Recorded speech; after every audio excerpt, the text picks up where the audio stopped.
out on Fireworks Fridays. Close the week out on Sunday Funday, where we'll have pregame autographs and kids run the bases. Sugarland Skeeters. It's more than baseball.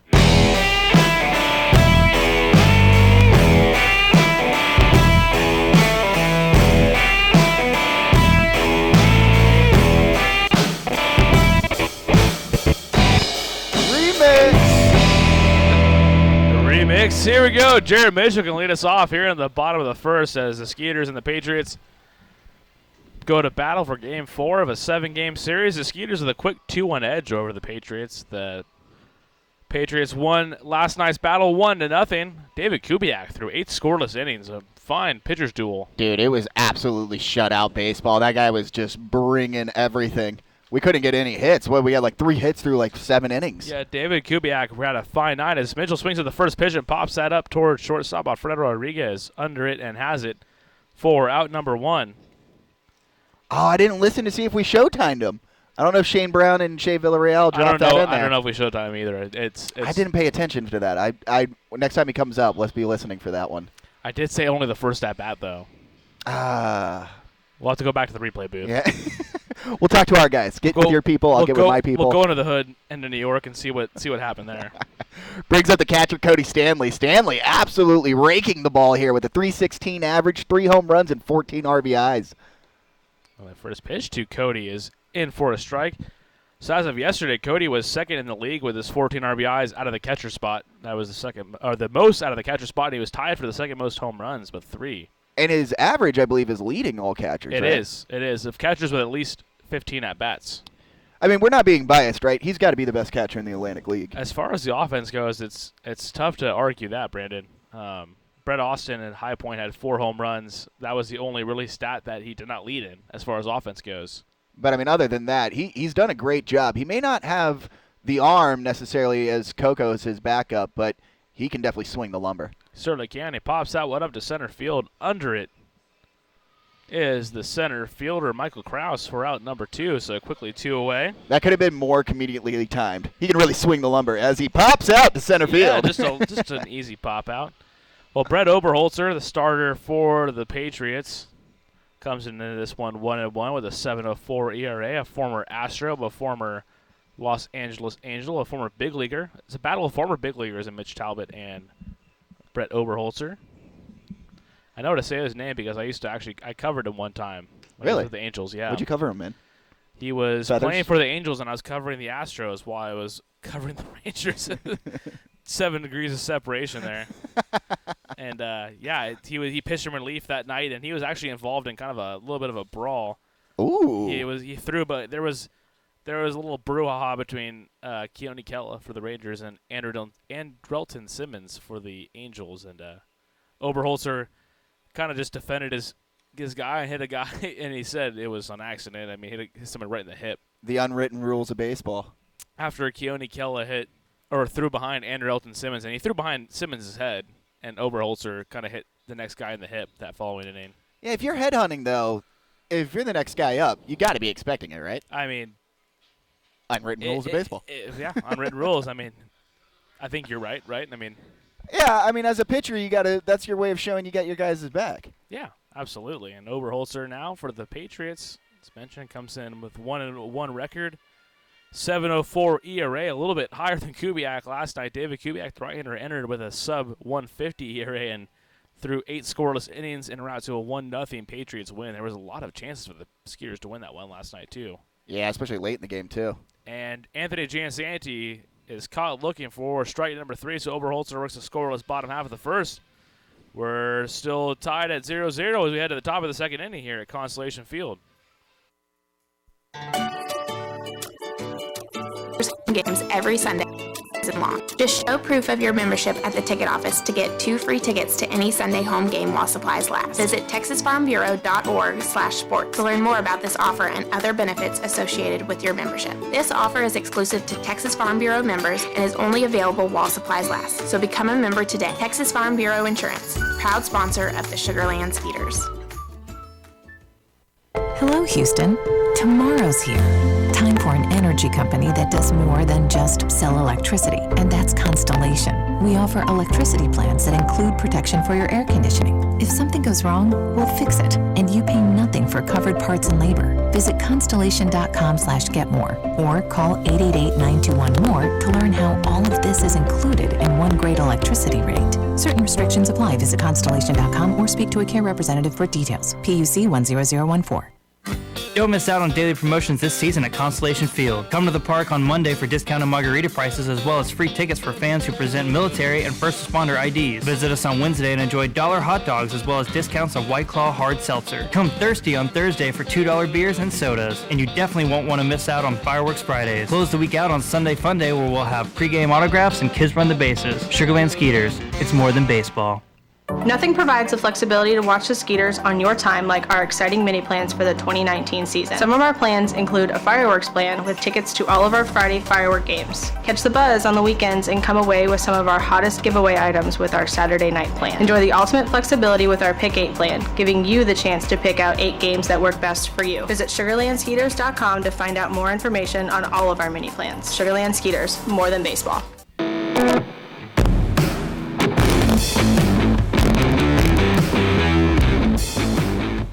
Leading things off is going to be Will Kenjor, the third baseman for the Somerset Patriots. Comes in hitting .346. Still no score between the Patriots and the Skeeters as we head to the top of the second at Constellation Field. You know who's out behind the Bud Light Ice House, right? Everyone? DJ Teddy. Oh, DJ Teddy's spinning the ones and twos tonight. That's a big night at Constellation Field. As I walked through the entrance back there for employee entrance, FYI, I saw them setting up, and it's like a booth. I was like, oh, my God, who did we sign? What a player announcement coming. Nope, DJ Teddy. She has a legit posse. Like, there is a full crew. Yeah. Oh, yeah. No, she rolls deep. There's a full ESPN crew here today, right? I mean, I don't know, but I also wasn't aware that DJ Teddy was a she. Yeah, DJ Teddy, always out here on Thursday nights at the Bud Light Ice House.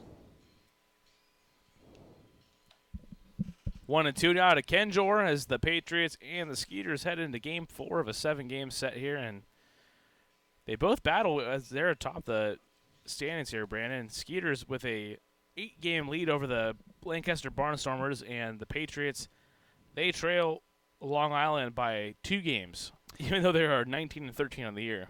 Ooh. Yeah, no, if fans don't know, you can clinch like a first half division and then in a second half division. Last year we were able to take both in both divisions in the first half right before the All-Star break. Yep. So even though we have that 8-game lead, it's really huge because if we clinch that first half division, it's playoff bound, baby. Yeah, I mean, it's looking pretty good now as Kenjor skies out to center field. Jerry Mitchell on the run. He goes back and looks up, and that one's off the wall in right center field. Kenjor moves over to second base, and he's up with a double there. A leadoff double here in the second inning. That one did not get that much carry on it, but all of a sudden it trailed all the way to the wall. Once I saw kind of Mitchell start jogging a little bit, I was like, uh-oh, is that out of here? And then it just hit the base of the wall. Now, Showtime, he was showing a little limp there. I think he's just knocking off some mud. I think that outfield was a little bit wet as I was coming in. The warning track has to be pretty heavy. I mean, there was a lot of rain earlier today, so no doubt that probably had a little bit of effect there. And in steps Michael Krause, the center fielder, as he was batting in the 2-hole for the last couple of nights, moves down into the 6-hole for the Patriots. Well, he's a flat 300 hitter. No homers, no RBIs on the season with the guy standing over there at second. He's looking to bust out. But we got Mitch Talbot. Michael Krause, though, Brandon, had 9 home runs in 36 games in the Mexican League this year. Woo! Muy caliente. Yeah, muy caliente indeed. He was hitting with a lot of ferocity there in the Mexican League, and he now has moved to the Patriots as that one's grounded to Jackson, a backhand. Smooth play from the former big leaguer over to Chris Colabello for out number 1 here. Holds Kenjor there at first base on the 6-3 putout. Yeah, that's the one beautiful thing about Ryan Jackson. He is just silky smooth with the glove over there at shortstop. Any ground ball his way. I mean, let's use the stereotypical term. He's like a vacuum cleaner. He sucks it all up. He is a vacuum cleaner, though. Yep. I mean, he really is. He's not. I mean, his calling card as a guy coming up through the system in the big leagues was he was a very good glove first shortstop, and whatever he got with the bat was kind of extra because out of the shortstop position, that's a premium defensive spot. So you want to get A-plus defense there. Best defensive shortstop. Ozzie Smith, guaranteed. Really? I mean, I know he's won a lot of Gold Gloves, but Play with the Padres, so. oh God, I feel like Roberto Alomar, Omar Vizquel. I mean, I know Vizquel. Omar Vizquel's a good one. He was that little sick double play tandem they had. Now, granted, I know I said defensive shortstop, but Adam Everett, a shout out there from Shea Villarreal. No way. No. He had a flashy glove, no, but he couldn't hit at all. It was a joke. Adam Everett, are you kidding me? I'd take like 25 shortstops before him since Same. I was born in '94. I would take the Riot, Ryan Terrio, before that. 0-2 now to Mike Goldman. One down, top of the second. No score between the Patriots and the Skeeters. The 0-2 was in the dirt. A nice waste pitch from Talbot. Oh, they said he swung on a miss, and the throw from Stanley to Chris Colbello has got him there as it got Ullman on the check swing for out number 2. I didn't see the check swing. I'm actually a fan of that, though, because I think if you check swing, you did swing. That's where I stand. I don't know where you stand on Either that. you go or you didn't. Not if you go if you didn't, but most times if you slow it down, if a guy checks swings, they did swing. I mean, I hear what you're saying, but at the same time, I get like if the bat didn't cross the plate, you gotta reward something. That's where you got to draw the line. Was it a swing or was it not? Because I mean, if you do the home plate rule, Yeah. I mean you break it every time. I just feel like the check swing is so suggestive because as most of the time when you're like a field umpire, it's so easy to mentally check out. The umpire is sitting behind second base too, so Yeah. there's no. It's like he went. Luckily, there we did have a first base umpire, so if you're a right-handed hitter, it works out. I mean, I'm talking about him checking out. The first base umpire is literally looking into center field right now. I mean, he's just like, man, there is no wind. Flags are limp as Mike Francoso steps in, takes for a ball 1-0 as Mitch Talbot makes his 7th start of the year. Mitch started an opening day for the Skeeters, comes into this one at 1-2 with a 3.18 ERA after 7 scoreless innings and a no decision last week at Somerset. I kind of feel like that's been his season. I know you were telling me earlier how we did a 6-man rotation going on right now for the starting pitching, and I don't know if that really helps you as a starter or if it can kind of snake bite you a little bit just because you're not getting as many starts. Shay playing something. I didn't get to hear what that was, but that was a loud, rebel whatever yell. it was. I mean, I wonder if it does have any effect. I think these pitchers are in such a routine that you just tell them when they're going to pitch and they get in the mode. Yeah, but like 6 days off is kind of. I mean, you're pitching once a week in this essence. Yeah, it's a little different. I mean, that's like Japan. Japan, they have 6-man rotations every Sunday they have off. So yeah, but those guys also like throw 250 innings. I know, Like they just are out there until their arms fall off. So true. So true. That's the one thing I do love. Yeah, Shay calling us out here saying, "Did you not say defensive with Adam Everett?" And again, Everett is no. He's good, but I would have rather take who's your And a pass ball there in the dirt. Cody Stanley fires down to Juan Silverio, but safe is Will Kenjor on the pass ball. Brandon, continue. I mean, I feel like I would take what was your boy not Khalil Green. Khalil Green, yeah. Yeah. I was going to say Khalil Green hit 30 home runs in a year, too, so keep in mind, he had the offense to boot.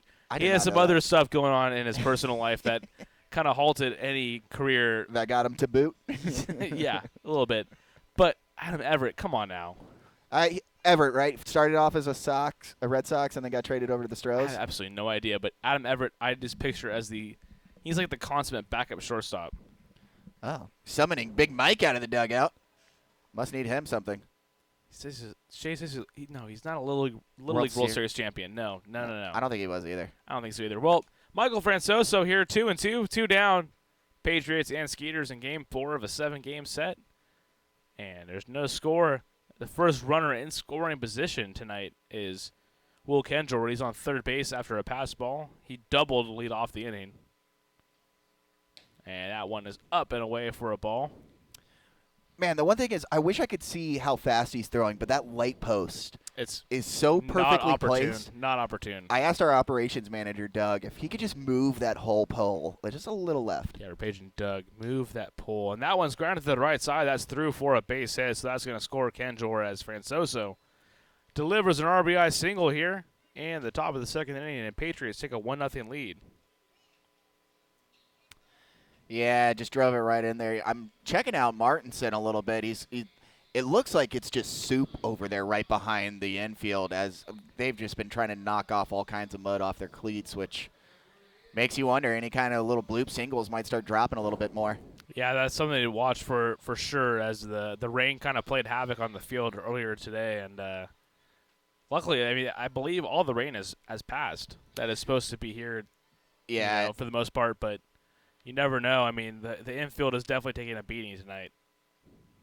I enjoyed watching you guys pull tarp. I know you weren't involved in that because you were helping out doing our ESPN guest who's going to come in the top of the fourth. Don't forget that, peoples. Great But segue. I was talking to, again, Doug about watching tarp, and just I find it therapeutic to watch you guys. It sucks, man. It sucks. Tarp, the worst part of this job. I have no inhibitions of saying that it is the worst part of the job as Gonzalez takes in for a ball now 1-1 to the catcher for the Patriots. 2 away, top of the second.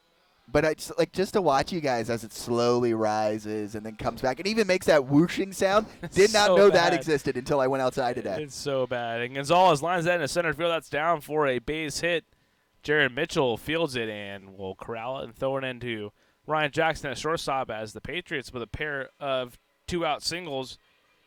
That'll bring up Craig Massey, who struck out in the first inning. Man, I just looked up. Somerset's already at the top of the lineup. Yeah, Craig Massey right back around the order. And kind of like last this is more of actually a game of like Wednesday night when Roy Merritt fell into a little bit of trouble early, but the Skeeters came back ferociously to win that 8-3. Yeah, we did. So 1-0 lead for the Patriots as Massey kind of reaches that one and grounds to the right side out of play. Massey was the batting champion of the Atlantic League last year. Just edged out Jordani Valdespin, Jordani. former New York Met. Really?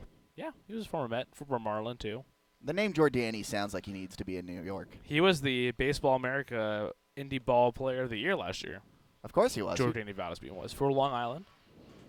Jordani. I like that. Needs to start like a restaurant. Jordani's. Give me a sandwich place. Yeah, right? A little meatball sub. It's kind of like, I can see him doing like some good, like a good roast beef. That's the special on the menu. He's all about the grinders.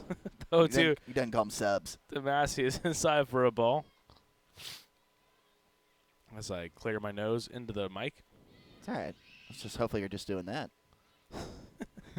Massey came in hitting 250 with a 373 on base, no home runs, 10 RBIs. The 1-2 now to Massey with 2 down in the top of the second, and he chops up the middle. That is through for a base hit. Jared Mitchell charging in to score as Kenjor, and they have Gonzalez in a pickle there, but Gonzalez is able to get back as the throw skipped off the glove of Juan Silverio at third base. So now first and second with 2 away as the Patriots take a 2-0 lead in the top of the second inning. Yeah, probably on a night where it's, again, I know we keep mentioning the rain, but I'm sure when the outfield's probably a little bit dry, that ball's going to roll to Mitchell faster, and he would have probably had to throw at the plate, but with just watching that ball just come to almost a dead stop, Yeah, you could tell he had to go for a too far run. Not a lot behind that one, and I mean it's worth noting because the weather does play an effect on baseball. I mean that's one of those things where it's unlike other sports. Basketball you're indoors all the time, and football obviously the rain and the snow play a pretty big part of the game. I mean that's I think baseball is the same way when it rains. Even though the game might be delayed, it still plays a pretty big part on it. Although if you check our social media feed, you'll see that we built a roof, so you don't have to worry about that. No worries about that now. Yeah, exactly. As So Rodriguez lines that through the hot side there on the left, past Jackson at short, but holding there is Gonzalez. So Alfredo Rodriguez with a 2-out single, but he will have to hold at first base as Massey moves to second and Gonzalez moves to third. It's alarming how many people thought it was real. I don't know if you've seen the post yet. I actually have not got a chance to see it. It's genuinely comical because like any fly ball would hit the top of it, and people are like, "I was just there, I didn't see that." So good work, Shea Villarreal, photoshopping that in. But at the same time, he's that good. To those fans, or I'm a teacher. Yeah. Come to my class. As Ramon Flores, left fielder, steps in and takes low for a ball. Now 1-0. Flores reached on a single in his first at-bat back in the first inning. Were you ever a batting gloves guy when you hit? Always, yeah. I mean, batting gloves were like a style accessory. What was your brand? Franklin. Franklin? You Big went old school, huh? Big Franklin guy. See, I played overseas, so my batting gloves are like something I can't pronounce. But what I did love is they had the gel right in the hands, so that way the bat could kind of sit up a little bit. Ugh. I kind of like the no batting gloves look, though. I mean, looking back on it. Who's the most iconic no batting gloves hitter? Iconic or successful? Either or.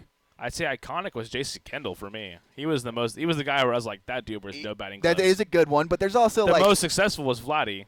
Yeah, it's definitely Vlad. That's a very good point. Most successful for sure. But there's also for batting glove champion, no batting glove champion, there'd be Mo Vaughn, Sean Casey. I think your boy Ken Caminiti, right? Sean Casey, the mayor? Yeah, no the mayor. Gloves? Those are just soft, pure hands. Wow. I did not know Sean Casey was a no batting gloves guy. Yeah. I mean, you can almost double check me on that. I believe quite you. positive. I don't even need to check. 3-0 now to Flores as that one misses low and in. 2 away. Runners on second and third here. Top of the second. Patriots with a 2-0 lead over the Skeeters here on a Thursday night. Game number 4 of the 7-game series. Evan Gaddis. Yeah. Oso Blanco, definitely. As that one's in for a strike now, 3-1. But nowhere on the Skeeters wears no batting gloves. No, it's such a small thing for people to do. And plus, your hands have to be disgusting, right? I mean, they're covered in pine tar. Yeah, I mean, it's definitely I think it's a little more of a novelty at this point as Flores takes inside for a ball, and that will walk a run in here as Flores takes first base, and then to score is Yovan Gonzalez, and the Patriots take a 3-0 lead here in the top of the second. Who was the guy that you said at the very end? Oso or whatever? Oso Blanco. I believe Evan that translates to white bear. It is the white bear, yeah. Evan Gaddis, who was once the janitor. No way. You didn't know that? I did not know he was a Oh, janitor. my God. Evan Gaddis. What is he, Will Hunting? How did he get discovered? Dude, Evan Gaddis held like some of the most oddest jobs of any guy who Made it to maybe the pros? owns a World Series title and a ring to his finger. He was like a ski resort like lift operator. He had the weirdest jobs. He got drafted by the Braves and kind of had a falling out. We had some issues with some drugs and stuff like that, and ended up making it back. But in between the making it back and the draft part of his career, I did not know yeah, that. no, it's pretty remarkable. I mean, he has one of the better stories of probably any guy in the last 10 or so years. I just want to know who was the scout that was like. I mean, he's have like you seen him clean it's that like floor? Josh Hamilton-esque. I mean, I'd compare it to that story. I mean, Hamilton obviously has. Well, his was a little bit different. Espinal takes a strike 1-1. Hamilton. Gaddis was cleaning up a mess while Hamilton was a mess. Hamilton obviously. I mean, he's actually about to be inducted in the Rangers Hall of Fame. I mean, he really turned it around, and I mean, he was one of the more prolific power hitters of his era after kind of a struggle there with. Shea threw out a some good one. off-the-field stuff. Moises Alou. And I believe he is right, though. Didn't Alou used to pee on his hands? It was something along those lines, dude. I'm almost Can't positive. verify that one. I won't verify that one. I'm Espinal grounds that to the left side. You know who we can ask is our ESPN guy. Yeah, he might know more about that one. I would love to see his reaction. I mean, I remember Moises Alou for one thing, and I mean, I'm sure you remember it for the same thing too. Yeah, as a Cubs Bartman, fan. that Yeah, broke my heart. exactly. Yeah, that's all I know Moises Alou for. Although, to be honest with you, that isn't my first thought when it comes to Alou. Because as a little kid, I went to an Astros game at the Astrodome, and I screamed his name and waved, and he waved back. That's the only thing I remember of him. Great guy, and that ball is away from Cody Stanley in to score. Is Craig Massey on the wild pitch, so the Patriots extend their lead to 4-0 now in the top of the second inning with 2 away, and the bases now are no longer loaded. Runners at second and third as Edwin Espinal is evened up at 2-2 against Mitch Talbot. There are 2 away, as I mentioned, in the top of the third inning. So far, the fans seeming pretty chill right now, although not much to cheer about. It's okay, though. I mean, last night Kubiak kind of didn't give much to cheer about. I think tonight Skeeters have a chance. The 3-0 lead is very, very, very comebackable. Oh, That's a word. absolutely. Especially the way Silverio's hitting. What does he have? Like something like 8 He was RBIs? like 5 for 8 in this series. I mean, it's He had ridiculous. 5 RBIs on Tuesday night. In the Yeah. win. So, I mean, he was just going bananas. yeah, no, 3-0 Patriots lead, but stand by as there's plenty of baseball left to be played today as we're in the top of the second inning only. And our top of the fourth interview, baby. Yeah, you're going to want to be here for the top of the fourth. I promise you that. As we hit that person with rapid-fire questions as well. 2-2 Espinal lines, left side foul ball. So everyone trot on back. Shay is blowing up my phone. Yeah, I know. need him to calm down. I need him to calm down. He acts like we're not doing something here. Shay, I need you to calm down. It's because he's not. Actually, it's Devon on the beats tonight. Troy, that's inappropriate. The text you just sent, that is super inappropriate. Yeah, Evan Gaddis was a great guy. This is a family broadcast. Yeah. 2-2 now to Edwin Espinal. Two down. This is the BMAC and Rydog show. We don't stoop that low. No, we do not stoop that low. We could. Oh, dude, it's probably going to get there. Yeah, well, it's only the second inning. So the Patriots, they lead 3-0 as they've scored all 3 runs here in the top of the second inning. And they have runners in second and third. Mitch Talbot, the 2-2 to Espinal, is swung on and missed. Strike 3 as Espinal way out in front. No chance there for number 53 for the Patriots. So the Patriots do get out in front, though. They score 2 runs in the top of the second inning. We'll head here into the bottom of the second inning. Patriots out in front.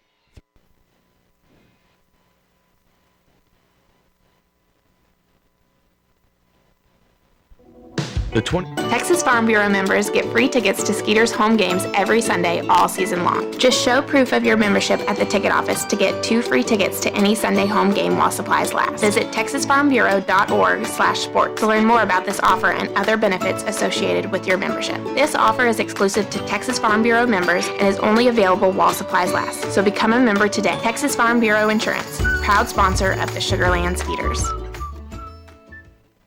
Hello, Houston. Tomorrow's here.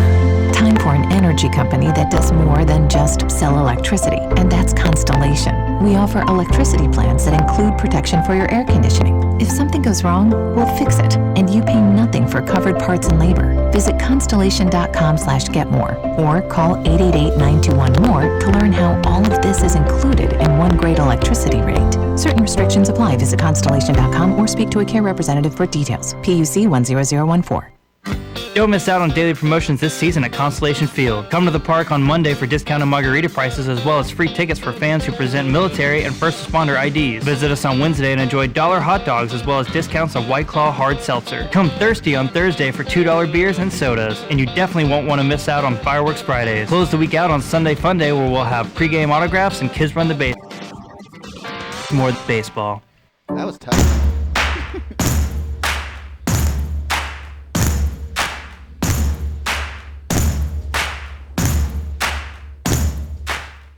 Chris Colabell going to lead us off here in the bottom of the third of the Skeeters. They trail the Patriots 4-0 as the Patriots hung a 4 spot on the Skeeters in the second inning. Colabello, a World Baseball Classic alumni. What's your favorite World Baseball Classic memory? I mean, I guess the easy answer would be when we won it. Who's we? USA. Oh, so you're a big USA guy. These colors don't run, bro. Even though I didn't really live in America. Other than that, I guess oddly enough, when the games were played in Puerto Rico, I don't know why that stands out to me. That's fine. I mean, for me, it's the catch Adam Jones made last year in defense of the American title. Yeah. Which I apparently you didn't support. I like how you're like, we. You have to, I mean, this is theater of the mind. Who's we? Bro, I pay my taxes. There is only one we. Chris Colabell now down 2-1 as he fouls that one off. We have a member of Team Israel who's on deck, Zach Borenstein. And that team actually really defied the odds. They were not, I mean, on paper, kind of one of the teams that they just barely made the qualifiers, and they actually made it out of the round robin portion. So now I know who you were pulling for. Can you say we when it comes to Team Israel? No, I will. As Colabell fouls it off now 2-2. That was a good Team Italy. They had Francisco Cervelli. And after that, I'm a little bit lost. I know they had some people. Marco Scudero, maybe? What a great name, though. Yeah. Scudero? I don't think that goes into the good names of Baseball Hall of Fame. Yeah, absolutely. Marco Scudero. Also a World Series hero for the Giants back in 2012. Oh, that's right. 2-2 now. Scudero was like a a traveling man, right? He played for everybody. He was with everyone. As Colabello swings and misses there for strike 3. That's one down now. In the bottom of the second, Patriots with a 4-0 lead over the Skeeters. Hey, speaking of the Bornstein Bear. The Bornstein Bear, who played for Team Israel. So we got back-to-back WBC guys. Have you used his home run call yet? I mean, he had a walk-off on Monday night, so yeah. Oh. Did. What did you say for him? It was the Bornstein Bear. Yeah, dude. I want Shea to start doing a bear roar when he comes up to the bat. He lines that one foul for a strike now, 1-1. Well, it's kind of a rip off of John Sterling, the Yankees radio broadcaster, where he uses nicknames. I kind of like that. I like the nickname. I don't want a home run call. I'd rather just do a nickname with it. We're an independent team, so we have a lot of guys cycling through. I think it's cool to just have a nickname for every guy. I'm with you on that, and especially because I think baseball has the best nicknames in all of sports. And I feel like for us to personalize these players a little bit more, we needed to just tell them either what is your nickname or we are going to start to give you a nickname. Yeah, I mean, a lot of times guys come in here with, I mean, Courtney Hawkins was easy. He was the Hawk. I mean, there's Rock. Zim. Sometimes there's just not a lot of debate over the nickname. I like, there's a new one I heard for the guy on deck, actually. We'll get that into a second here. The 0-2 to Bornstein is inside for a ball from Somerset here as they trail 4-0, or they lead 4-0 rather. The Skeeters trail 4-0 here in the bottom of the second. I like Wancho. I do like that. For Juan Silverio, who's on deck, number 27. He shimmies a little bit. 1-2 now to Bornstein. Swung on a miss for strike 3. That's back-to-back Ks there for the Big O. That is back-to-back Ks for Brett Oberholzer. Both swinging. Or B.O. I like that one a little better. B.O. Brett Oberholzer has 2 away here in the bottom of the second. Juan Silverio steps in with 2 down. And Silverio does so in the top 10 in the Atlantic League in RBIs. He is tied for 5th with 22 ribbies. What's your opinion on the RBI stat? Are you a big fan of that one? I mean, that there's a lot of debate on that. I know you're not, and yes, not. I am. I think it's especially. I think it matters in what order you're hitting. Because if you're the 4-hole hitter or even the 5-hole hitter, there's supposed to be guys on base, and your job is to drive them in. So your RBI number should be high. If you're obviously an 8 hitter or lead off, yeah, I'm gonna expect your RBIs to be down a little bit. I think it's an indication of where you should necessarily hit in the lineup, if that makes sense. No, I mean, that makes a lot of sense, Brandon. To your point, I mean, if you're, as the pitch to Silverio is in for a strike now, 1-1, if you're hitting 4th all year long, then you should technically, theoretically, be in a spot where you get RBIs on a consistent basis. But if you're not, it's tough for a guy who's in in the 7th hole to get RBIs because he might not be coming up with the guys on base. And the thing to remember is that the lineup only goes 1 through 9 one time through the order. Yeah. After that, there's no order really anymore. I look for the guys that aren't RBI hitters. I look at what is their on base, because then you are doing your job in that top of that lineup. That's where I'm at too. I mean, RBIs, if you have a lot of them, as Silverio takes outside for a ball now, 2-2 with 2 away, bottom of the second, Patriots up 4-0. Skeeters do not have a hit.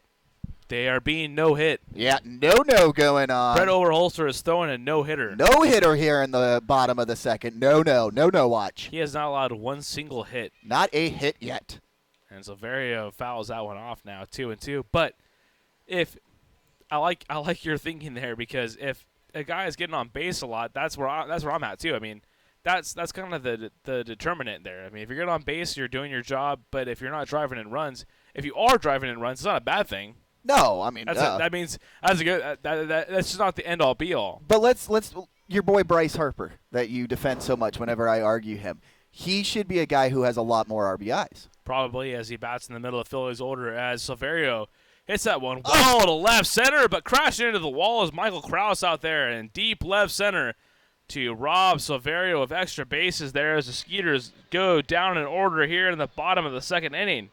Patriots, they lead 4-0. We'll head to the 3rd inning here, Constellation Field.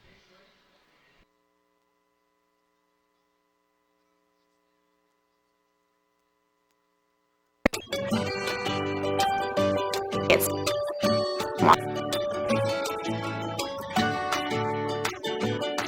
and other benefits associated with your membership. This offer is exclusive to Texas Farm Bureau members and is only available while supplies last. So become a member today. Texas Farm Bureau Insurance, proud sponsor of the Sugarland Skeeters. Hello, Houston. Tomorrow's here. Time for an energy company that does more than just sell electricity, and that's Constellation. We offer electricity plans that include protection for your air conditioning. If something goes wrong, we'll fix it, and you pay nothing for covered parts and labor. Visit constellation.com/getmore or call 888-921-MORE to learn how all of this is included in one great electricity rate. Certain restrictions apply. Visit constellation.com or speak to a care representative for details. PUC 10014. Don't miss out on daily promotions this season at Constellation Field. Come to the park on Monday for discounted margarita prices as well as free tickets for fans who present military and first responder IDs. Visit us on Wednesday and enjoy $1 hot dogs as well as discounts on White Claw hard seltzer. Come thirsty on Thursday for $2 beers and sodas. And you definitely won't want to miss out on Fireworks Fridays. Close the week out on Sunday Fun Day where we'll have pregame autographs and kids run the bases. Sugarland Skeeters. It's more than baseball.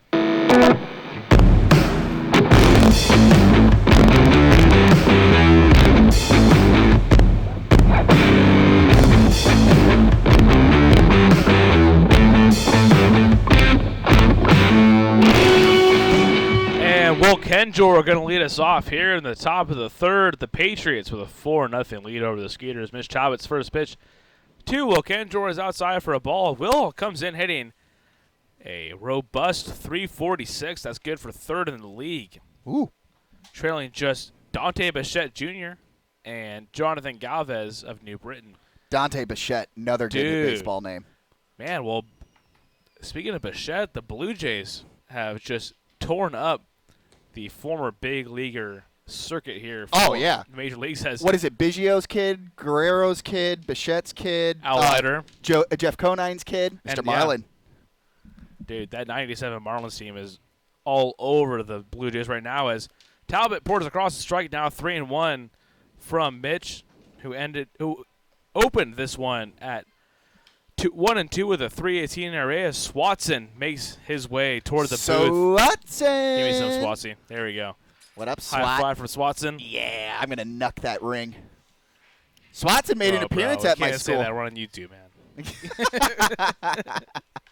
Skandro grounds to the right side. Colabello scoops it up like a goalie and has it there for out and running the 3 unassisted. That still made me giggle. That's pretty awesome. Swatson actually made an appearance at my school. Yeah, what school do you teach at? Greenwood Brandon? Forest Elementary, baby. Today was the last day. Oh my Lord, was it hard to say goodbye to the 5th graders? Wow, big day for you though. Emotional day. School is out, baby, but I got to go back tomorrow and clean up the room.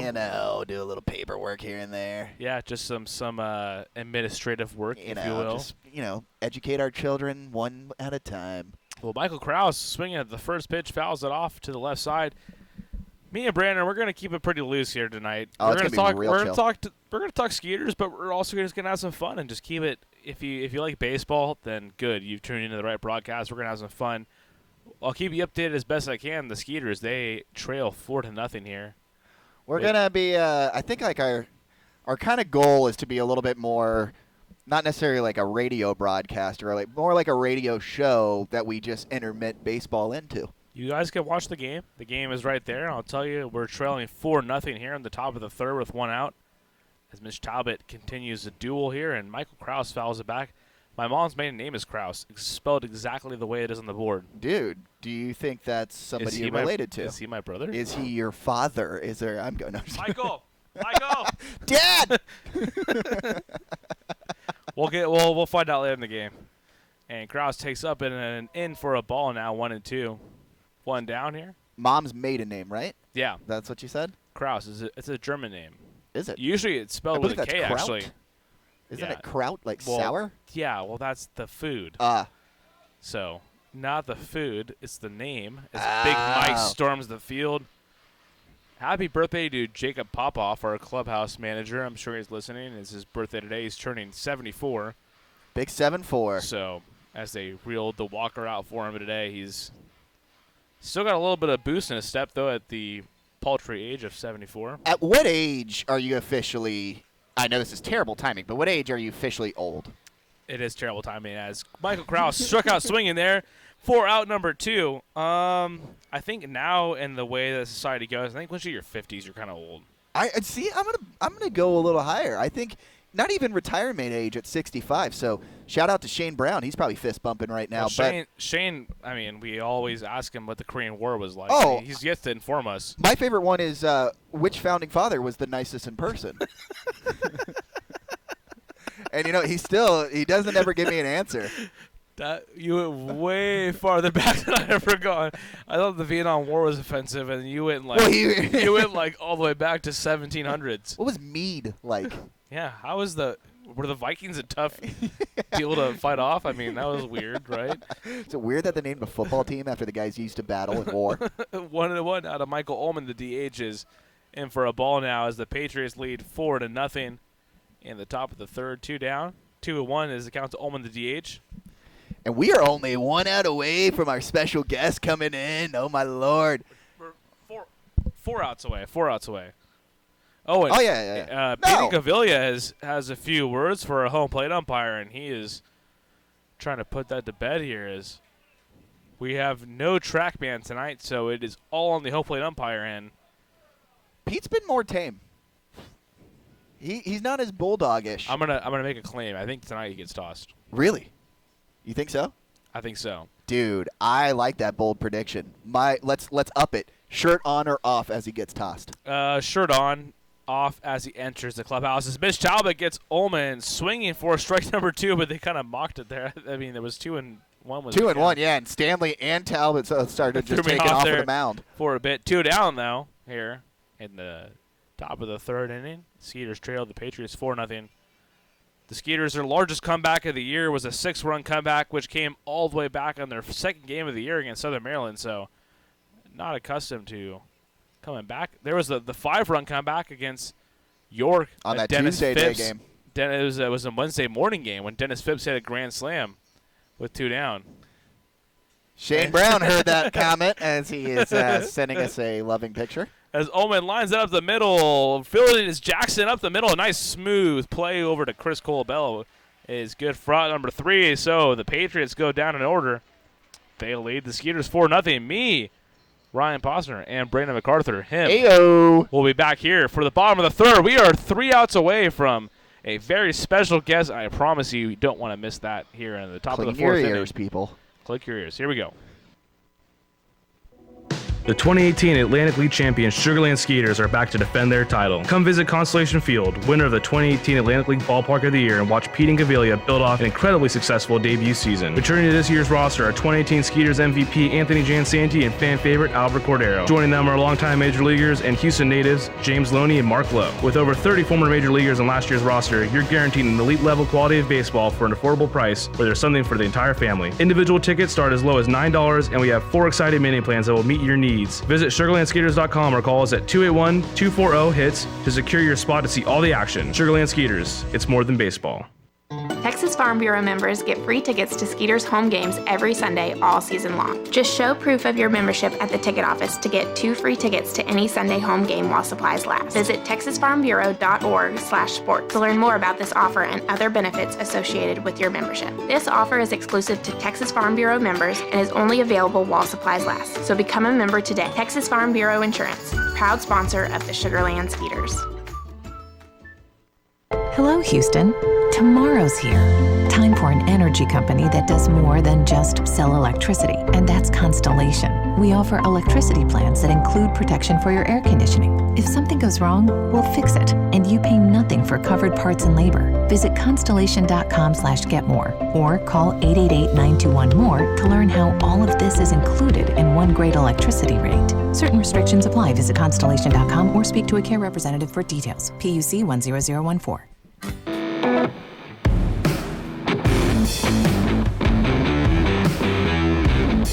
Jason Martinson going to lead us off here in the bottom of the third. The Patriots with a 4-0 lead. Brett Oberholzer on the mound for the Patriots. Ryan Posner with Brandon MacArthur here. Spinning the 1s and 2s. The first pitch from Oberholzer is in for a ball. Brandon, favorite Cub. Ready, set, go. Right now, currently, I'm going to go Anthony Rizzo. All time? Come on, man. What do you mean, come on? Oh, because he's a former Padre? I mean, like, well, Poke the I bear? meant all the time. I meant, like, come on. Like, give me a name. Mine is Augie Ojeda. That's a fun name. Yeah, That's a right? good baseball Hall of Fame name. Or Hall of Name. I would probably all time. You can go the cheesy answers with like Ernie Banks and Ryan Sandberg, but I didn't see them play, so I don't feel like I can say something like So that. not a big Ron Santo guy. No, I mean, again, if I grew up in that time, Shane can tell me about it. But I other than I that, think Shane was probably he had kids by then. oh no, So he told me about the 1908 World Series. he saw Bobby Thompson's home run that was the shot around the world.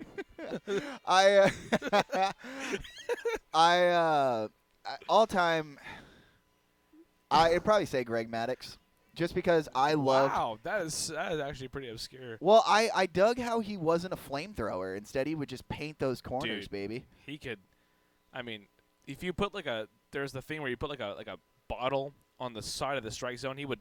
Oh, he probably would break knock the it. cap yeah, off. He'd make it right. Yeah, I mean, it was unbelievable how he could paint the corners. I want to say it was Maddox had 18 straight Gold Gloves or something insane like that. Craig Maddux is probably the most underappreciated pitcher of all time. I'm with you on that. And Jason Martinson swings and misses at the 3-2 breaking ball from Oberholzer, and he is down on strikes for number one here at the top of the third. Bottom of the third, sorry, as the Patriots with a 4-0 lead. Dude, I've messed up so many times this year. I'm trying so hard to not mess up, and it is so easy to mess up. I think when you do mess up though, it's better Just if roll you with just it. yeah, or if you just peel the curtain back and just let people know whoa, swing and a miss. Because I remember when I was calling the game when you were gone, it was somebody struck out and it's supposed to be it's like the good top morning. and the bottom half of the inning that throws me off a lot. Well, for me, it's just sometimes speaking, because after a strikeout, I was like, good evening, good morning, good night. And I was like, something's wrong there. My voice sounds stupid as Dennis Phipps takes low for a ball now, 1-0 to Phippsy, who leads the Skeeters with 6 home runs. Coming into this one, swings and misses a big hack from the Dominican right-handed hitter who's DHing tonight. As I mentioned, he leads the Skeeters in home runs, and he's tied for 4th in the league. Brandon, can you name who he is tied with in the league? Mitchell. No, I mean, you got to guess. For what, average homers? In home runs. Who is he tied with in the league? Caleb. David Washington. Dennis No. Phipps. Oh, yeah, okay, you ruined that bit. Well, 1 and 2 down to Phipps, who takes low and away for a strike now with 1 out. I do want to say, if anybody was listening to the spring training call, I said Phipps was going to be our home run leader. You did. No, I will vouch for you. That I did not see that coming either. I mean, I love Phippsy, but did not see that one coming as he skies out 1,000,000,000 feet in the air toward the left side of the infield. Well, Kenjor is called off by Alfredo Rodriguez, who wants it and has it for out number 2 here in the bottom of the third. Kenjor sounds like a name like you have to face a final boss in a video Sounds like game. it's from Australia. Kenjor. I don't know if that was Australian. No, it wasn't, but it's okay. Speaking of Australia, our sideline reporter, field day promotion girl, Jessica Munoz, she used to do exactly what she does for the Skeeters, but in Australia. No, she didn't. Yeah. For what? Like what organization? It's some pro league in Australia. And Super specific as Ryan Jackson takes for a strike 0-1. I mean, I'm sure she told me, but now you're letting her know I wasn't listening as well I'm as sure I should. Jessica will come in at some point tonight. I'm sure. She said that to me when I was broadcasting, and she got scared. So I don't think she has the gall. She was to here do last it. night. She came in. She actually did a Oh, a few, so inning. now I know where I So stand it's just with her. you, yeah. Yeah, man. Sorry, man. I'm sorry, bro. It was, only Russell and Doug were willing to join me. Best friend Doug. 0-2. 2 down now. Bottom of the third. Patriots with a 4-0 lead. They've scored all 4 runs in the top of the second. Brett Oberholzer, the former big leaguer, winds and delivers, and Jackson fouls it off right side. I almost got Doug beat up by the York team. You did, and probably a lot of it was my fault because, well, that's the problem I have is if your ERA as a bullpen is in the 8s, is it my fault for mentioning that your bullpen ERA is in the 8s? Well, and not only that, at the time, it was statistically the worst in the Atlantic League. It's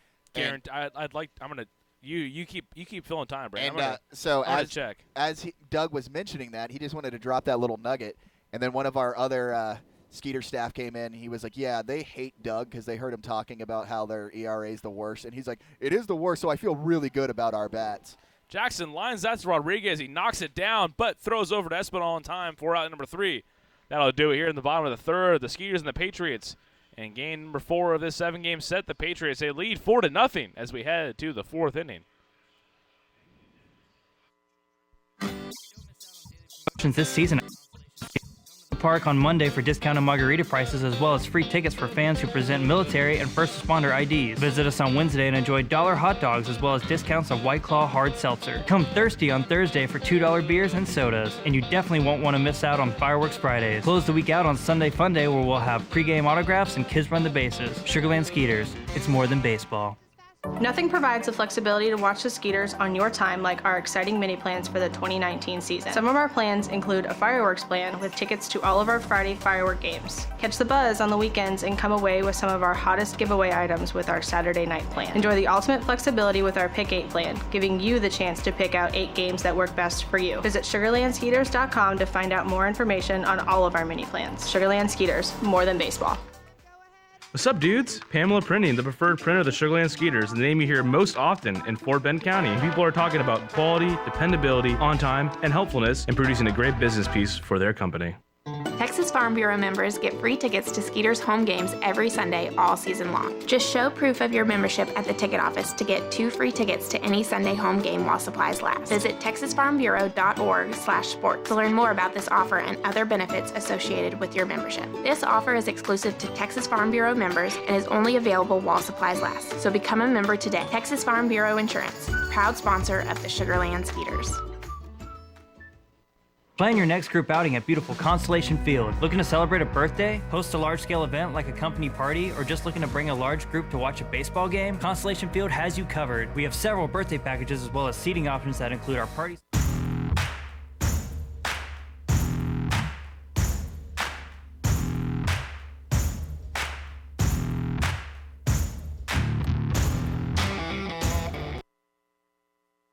Here, as the Skeeters trail 4-0 to the Somerset Patriots, as Miss Joplin misses low and in for a ball. And all right, the mystery is over. Our special guest has arrived in the booth, and we are super proud and happy to announce that Pedro Gomez of ESPN has joined us in the booth. Pedro, thank you so much for joining us tonight. You guys have a low bar on the special guest. What do you mean a low bar? You've been with ESPN for how many years have you been with ESPN? By the way, 16 years. So for those watching on YouTube, watch closely. We are not going to talk a lot about the game right now. We are going to get to know one of baseball's most seasoned reporters here, as Pedro Gomez of 16 years, and Brandon is itching to ask a question here. Mount Rushmore of probably ESPN guys, man. I mean, no doubt, for sure. So, Pedro, we're going to have a weird segment for you called Getting to Know Pedro, where we're going to throw some baseball stuff at you, but it's not going to be your stereotypical, you got to give us analysis. Like, for instance, what's a better smell, pine tar on the bat or the freshly mowed field? I'm going to go pine tar. I've always been a fan of that smell, just the little bit of a sting it gives you. I love it, the pine tar and the little sting on there. All right, you have to eliminate one of these from the concession stands. Hot dogs, ice cream in the batting helmet, or nachos. Oh, my Lord. Hit him with a hard one. Either way, I'm getting strung up, no matter what answer I give there. Wow. I would say ice cream, because you're still going to have ice cream in the batting helmet available. So, therefore, you still have ice cream. You just have to go old school and get the batting helmet. All right, I dig that. Who has the funniest sounding name in all of baseball? Whoa. Pokey Reese? Pokey Reese does it have is to be a an good one. active? It could be anybody. I'll let you go all the time. Okay. Well, because Pokey is... That's a good one. He's still missing, right? Yeah, that is a good one. Oh, man. No. I didn't know there was going to be a test. I told you, we're bringing the heat for you, man. Strangest name? Strangest name. Who would you say, or funniest name to you? Oh, cool. Yeah. I got one. Can I lead off here? Absolutely, please. Williams Astudillo. Williams Astudillo. And he's one of the strangest players in baseball, I think, in general, based off of the fact that he doesn't ever strike out or walk. He just puts the ball in play, which is super strange at this point, right, Pedro? It's almost unheard of at this point to get a guy who doesn't strike out. I didn't think that was allowed anymore in 2019. Well, that was quickly 3 away there, as Mitch Talbot unfortunately works just a super long inning. We're not going to take a commercial break. We're not on YouTube. We're on YouTube, so we don't have to. Yeah, We don't have to abide. We'll just keep on going. So God, you got me with the name thing. Can we skip Yeah. that and I'll come back? 100% we Think can. about it. Think about it. All Brandon's right. got another question for Let you. me. I'll hit you with something that's a little bit more baseball. What's one rule change you would make to baseball? You know what? I think you guys have it here in the Atlantic League. I love the white stripe behind second base, meaning you have to keep 2 infielders on each side. I am in favor of that. Ryan and I were talking about it earlier, and it's true what he said. This is not how the game was designed. It was not designed to have 6 fielders on one side of the bag and 2 on the other. So let's go back to a more traditional game, and let's get some action back in the game. And I think doing that will put action back in the game, because right now you have base hits that are now outs because you've got 6 fielders stacked on one side of the diamond. I'm absolutely with you on that. I feel like it robs so much of singles and everything, what makes the game exciting. It takes away from base running. Yeah, absolutely. We've fallen into the 3 true outcomes. It's the walk, the strikeout, and the home run, or the hit, Yeah. ball and play. I mean, like, you guys are too young to remember, but the 1980s St. Louis Cardinals were built off of speed and hitting the ball in the gap and Willie stealing McGee? bases. Oh, it was Willie McGee. It was Coleman? Vince Coleman. It was Ozzie Smith. It was Tommy Herr, Andy Van Slyke. I mean, they were built to just slash the ball, and you had one bopper in the lineup in Jack Clark, but he was the only bopper. Otherwise, they were winning games 4-1, 5-2 every night. They were pitching, playing defense, and hitting doubles and stealing bases, and that's how they won with a great manager named Whitey Herzog. Is there any Jack team? Clark out of Poway, California, by the way. He's had to throw that in. He sneaks it in every time he can. I know. Is there any team today that you think represents that same 80s That team? style, Yeah. that 80s style? I would say the Brewers come close. But not quite to that level of the Cardinals from the 80s. But I would say the Brewers probably come close. You don't see that many well-rounded ball clubs anymore, rosters anymore. It's just, the big hulking linemen who are going to hit the ball over the fence or strike out. There's just that thought process is almost gone. Certainly in the American League, you don't see it hardly at all. The Astros come the closest in the American League, and look how successful they are. Yeah, seriously. In the National League, there's a few probably that come close. Like I said, the Brewers I would put in that category, but the Dodgers to an extent. But it's just it's a lost art of building a roster. Now, I know you mentioned the Astros there, and the game against the Cubs, the scary moment for Albert Nomura, who hit that foul ball right into the stands. I grew up overseas. Overseas, they have, the netting all the way from foul pole all the way to foul pole. Yeah. Do you think eventually baseball will go to that? I think we're probably going to see it within the next 12 months. Really? I would think so. I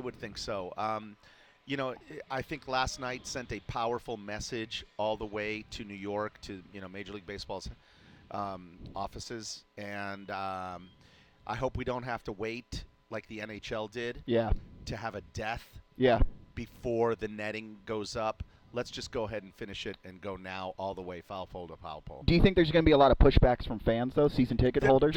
There was in the NHL, and yet you look at NHL games and they're packed. Yeah, absolutely. You know what? There's going to be pushback, and you just have to say, this is what we're doing. And honestly, I think people will push back, but they'll still go. I'm with you on that. And it's funny because if you go to the Japanese leagues, they have, I'm sure you're very versed in this, but they have the thrill seats, which is basically, the helmet and the glove.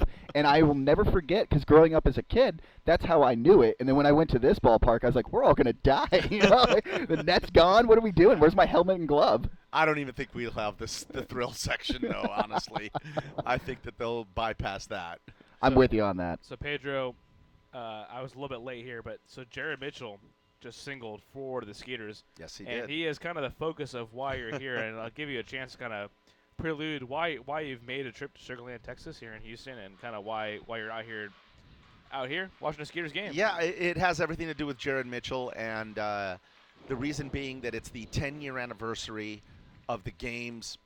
I think it's safe to say he's the generational player of the game today, and Mike Trout. Yeah. And so it's been 10 years since Mike Trout was drafted. The Angels had back-to-back picks that year and took Randall Grichuk at 23 and then Trout at 24. Was it 24 and 25? I think it was 24 and 25. 24 and Yeah, 25. right, That's yeah. what Mitchell it was the yeah. 23. Yeah, and then Jared Mitchell was the player selected right before Mike Trout really in essence, because the Angels had 2 picks in a row. Yeah. So we're here doing a feature looking at the Mike Trout pick through a different set of eyes, looking at it through Jared Mitchell and everything that he's had to try to overcome. And look, there was a reason Jared Mitchell was selected 23rd overall in the draft. He was very highly thought of coming out of LSU.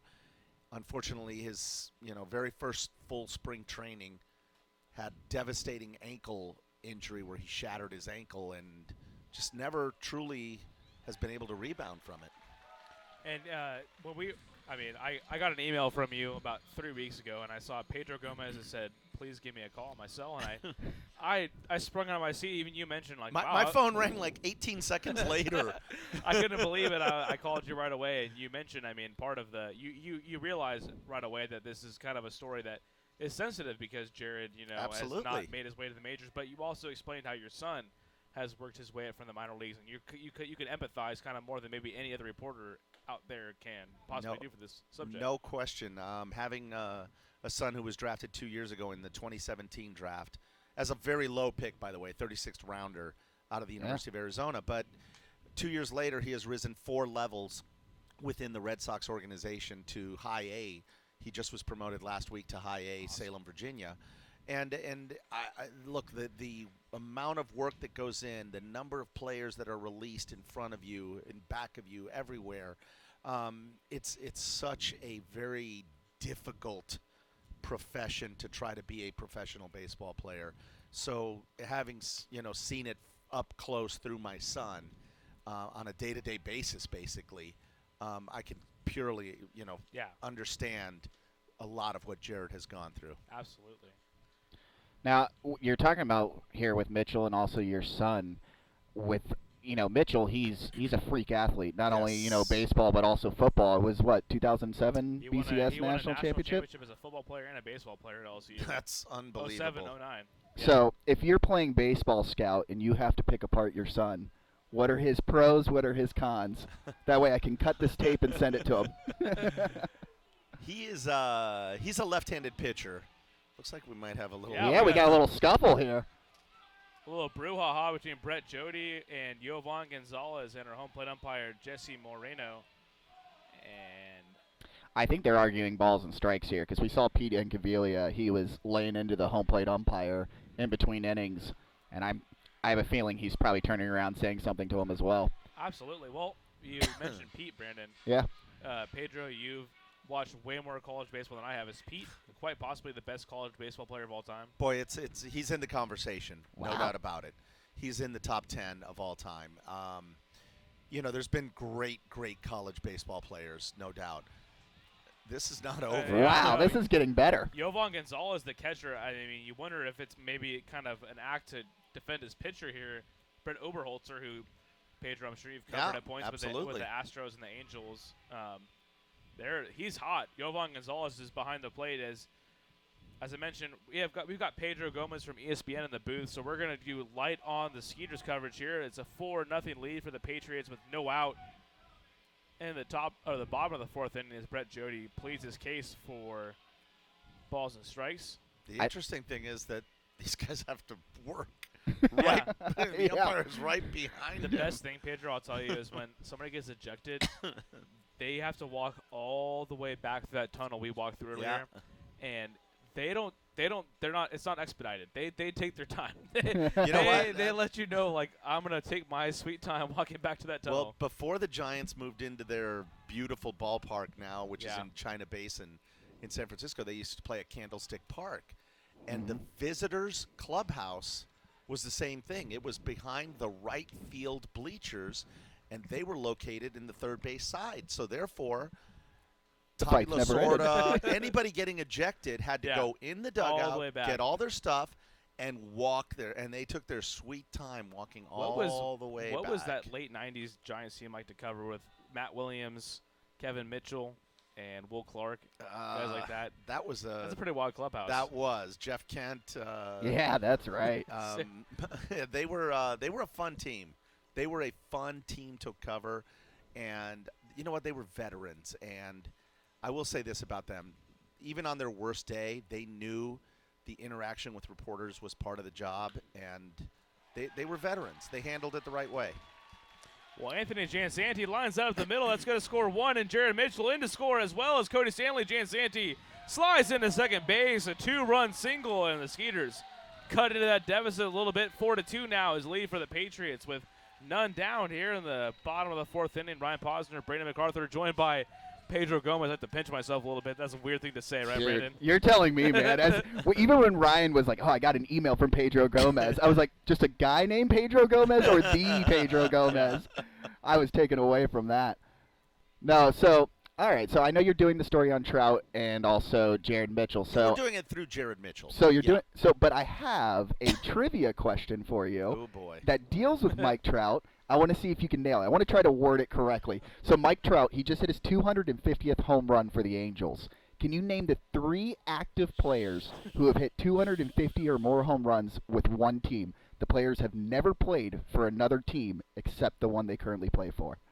So Miguel Cabrera wouldn't count. No, because, Tigers, Marlins, exactly. Same thing with Pujols. Okay. Can you give him a hint to help him set up? Or No, I'm going to wait. If he wants the hint, I can give you the hint, and it will not give it away. I can say that much. I don't think Anthony Rizzo has 250. Nope. Plus, he's been on multiple teams. Gosh. They're all 3 in the National League. Yeah, that's the big hint. Okay.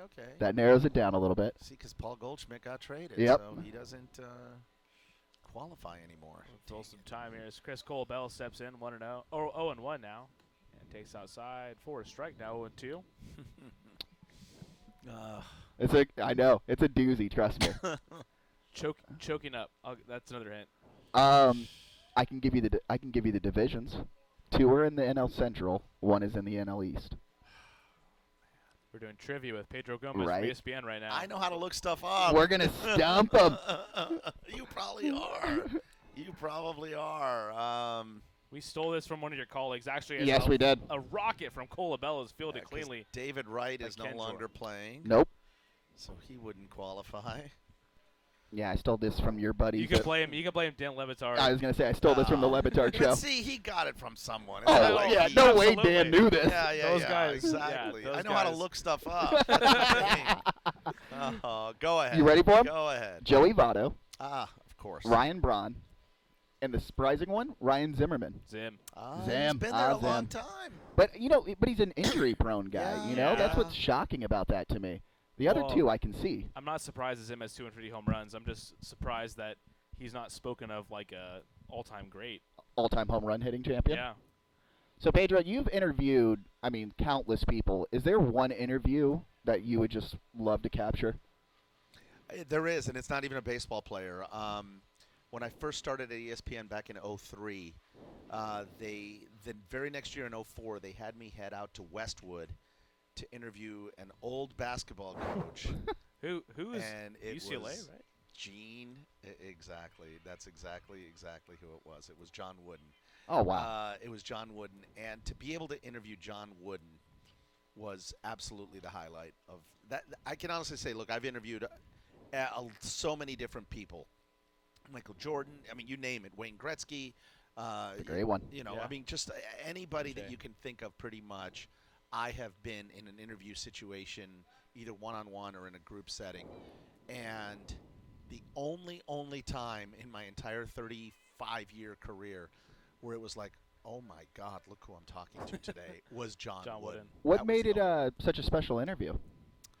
I think his record, everything that he accomplished as the UCLA basketball coach, all the national titles, considered the greatest coach ever in all of sports, certainly by many people, and to be able to sit there and talk with, a living legend, just one-on-one, it just brought goosebumps to me. That's pretty incredible, actually. I've read his book a couple of times, which he just brings life wisdom to everything. How many guys are living legends? That's a term that I think maybe gets thrown around a little bit. Yeah, exactly. I would say it's overused. But you get a certain amount of guys. For me personally, I got to interview Tony Gwynn while he Another- was still Really? alive. Yeah, I mean, I knew Tony very well. I knew him. We were friends. I was and, gonna wait for this, but where did you get your newspaper career started at? by chance? I believe it or not, I was in junior college in Miami. I grew up in Miami, and there was an opening at a newspaper called the South Dade News Leader in Homestead, Florida. They just needed somebody to answer the phones once a week, and that's how I started back in 1984. And that's where all this started for your That's career where now. everything. And my whole goal in life was just I want to be a major league beat writer. That's it. I just want to cover a major league team as a beat writer for a newspaper. I was able to do that in the Bay Area, covering the Oakland A's for the San Jose Mercury News, and then it's just amazing. Doors continued to open, and I think it's a testament when you love what you're doing. Because I was never into, I got to be making this much money. I got to be making that much money. That didn't matter to me. I wanted to be a big league ball writer. That's all I wanted. I think when you pour your passion into anything, the money will come. But that can't be the ultimate goal because then you're not focused on what you need to focus on. Absolutely. I mean, that's a great life lesson. I mean, a lot of journalists had to follow that lesson. I mean, you work kind of for pennies on the dollar, but you get to do what you love. I mean, I've followed That's that. all I wanted to do. Absolutely. So you covered the A's, and I would presume the early '90s. Yes, I covered the rock star. You got The the Bash Brothers? Mark McGuire. Oh, McGuire. Did you see the Canseco, new Dave Stewart? the new documentary or kind of It's a rap, mockumentary. Yeah. the rap video that was made about Mark McGuire and Jose Canseco? I've seen of it. I have not watched the actual video yet. I'd like to get your take on it because you were there, and I don't think much. of that Was that happening? How much of that is actually accurate? Probably 0% of that. Yeah, that was quite an indoctrination to have as your first beat. Well, we got a second here. Who's your favorite baseball player that you've got to interview? Who's the guy that's stuck with you over the years? I mean, you've have over 2 decades of experience now. You're John Wooden of baseball. There's a few, but Dave Stewart is in that class. Dennis Eckersley is in that class. Steve Finley I would put in that class. There's Luis Gonzalez I would put in that class. Carlton Fisk, somebody I really enjoyed always interviewing and talking to. There's a lot. I can't it's tough pinpoint one. Yeah, that's a tough But question. I could come up with a list of 100, and I would be able to make an argument for any one of those 100. Who's your guy in the league right now that maybe is a little bit quiet, but a guy that's a great personality? Who's your budding superstar in this league right now? Maybe undercover a little bit. In terms of being my guy, Trout, believe it or not, is one of my guys. Of course. I get along. No, I get along really well with him, and he and I always have good conversations together. And he's very guarded, right? I mean, as far as who he lets in his circle. He doesn't allow a lot, but I got to know him when he was still in the minor leagues because I cover so many spring trainings, especially living in Arizona. I cover all of Arizona spring training. So he and I became kind of pals back then, and we've been able to hold on to that friendship. But under the radar, I don't think I would put Tatis under the radar, but Tatis certainly looks like he's going to be somebody. I mean, I appreciate then I it. picked I a know he Padre loves for you. that. Picked a Smiling Padre ear to for ear. you. Smiling from ear to ear. Well, that's going to do it here in the bottom of the fourth. Pedro Gomez from ESPN. Pedro, thank you so much. Yeah, You've been- man. My It's been a absolute You've been a good pleasure, sport. guys. Yeah, we asked you some tough questions. We appreciate you coming out. The story on Jared Mitchell should be airing sometime in the next few weeks. Probably in the next 10 days or so. Next 10 days, Jared Mitchell will be on SportsCenter on the preview of him being selected before Mike Trout, the 10-year anniversary of Mike Trout, and it's going to be a story through the perspective of Jared Mitchell. Well, Pedro, thank you again so much. Yeah. We're gonna head to- Man, my pleasure, guys. Yes, you are. Yeah, you're always welcome in this booth, my dude. You Seriously. are always welcome. Thank you so much, Appreciate it, Pedro. man. Really Thank you appreciate you, man. guys. Thank That was you. awesome. All right, we're heading to commercial break here. The Skeeters, they cut in that lead a little bit. They trail the Patriots 4-2 as we head to the top of the fifth inning. Here's a good one. Yeah, fight over it. Thank you so much. Thank you so much, man. Pleasure. That was my Wooden interview right there, man. That was awesome. I appreciate it, man.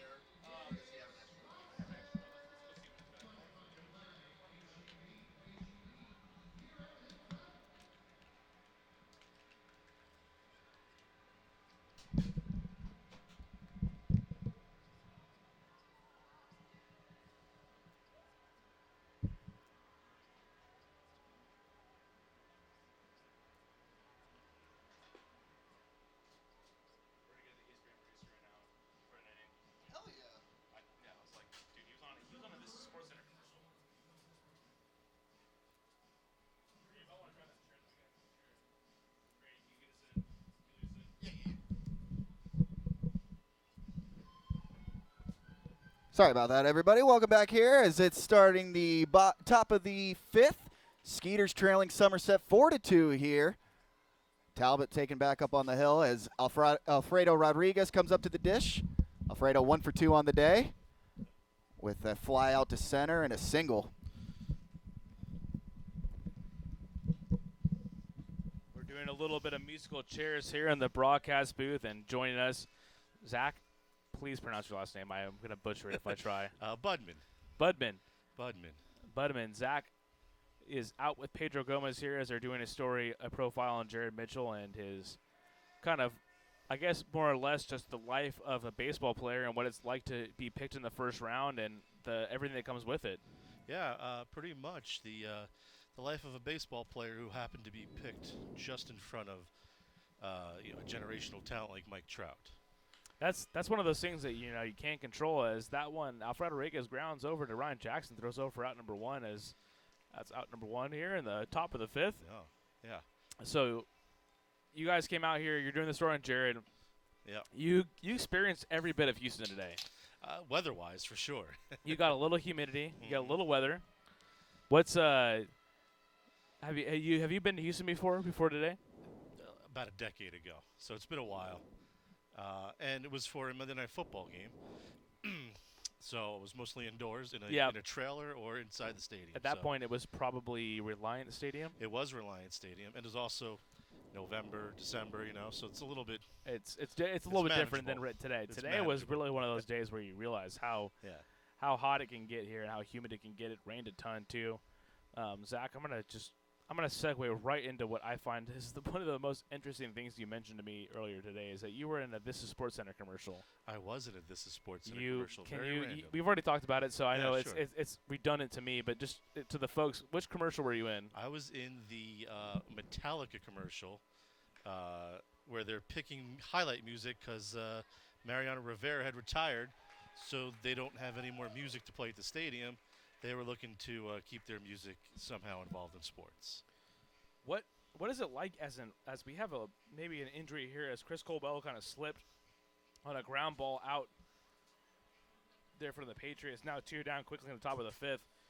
What's it like in the offices? I remember as a kid I was always like, that's got to be the coolest place to work in ESPN, as all there is all you do is have different athletes come in. You have Drew Brees who's trying to drive his Mardi Gras truck in. Yeah. I mean, how much heads up do they give you guys for a commercial? We get, pretty advanced notice. Hey, stay out of Building 8.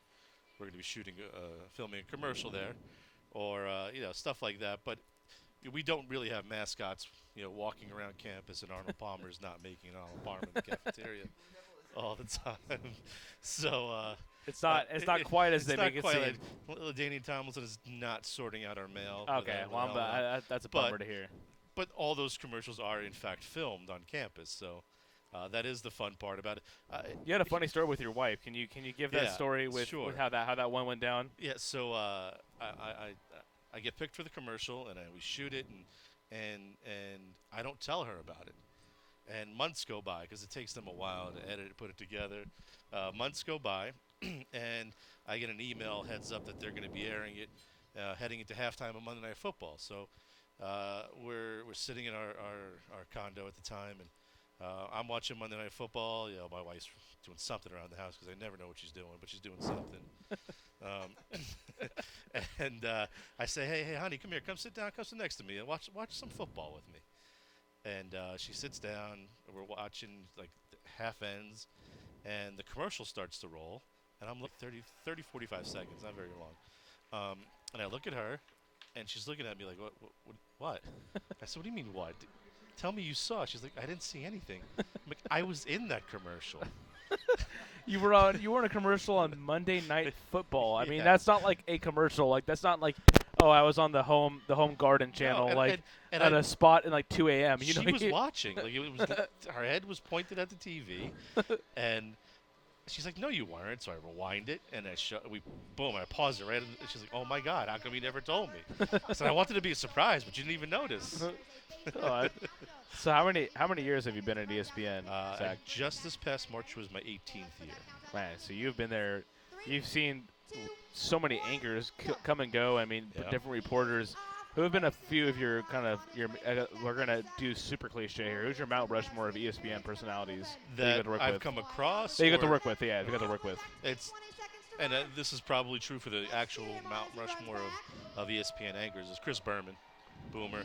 I worked with him for many, many years on Sunday NFL Countdown, and larger than life, better person than you could possibly imagine, and just an awesome, awesome guy to know, be around, and so that was as a kid growing up watching SportsCenter Yeah.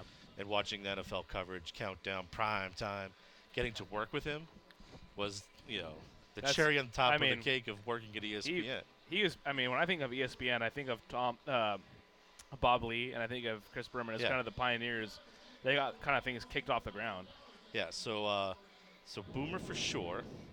And as far as anchors, I did a good stint with Dan Patrick on the 6 o'clock Sports Center, and Dan's good personality, but I don't know if I should be proud of this or what, but the fraternity I was in college is the same fraternity he was in. He was at Dayton, I went to University of Rhode Island, many years apart, but it was the same fraternity. What fraternity? You gotta give a shout out. Phi Sigma Kappa. Okay, there you go. And I'll shout out to the Kappas. yeah. So we had a good laugh about that, and one day did the secret handshake at the company picnic. I don't even remember what the secret handshake is at this point anymore. I just remember we did it, and we both laughed about it.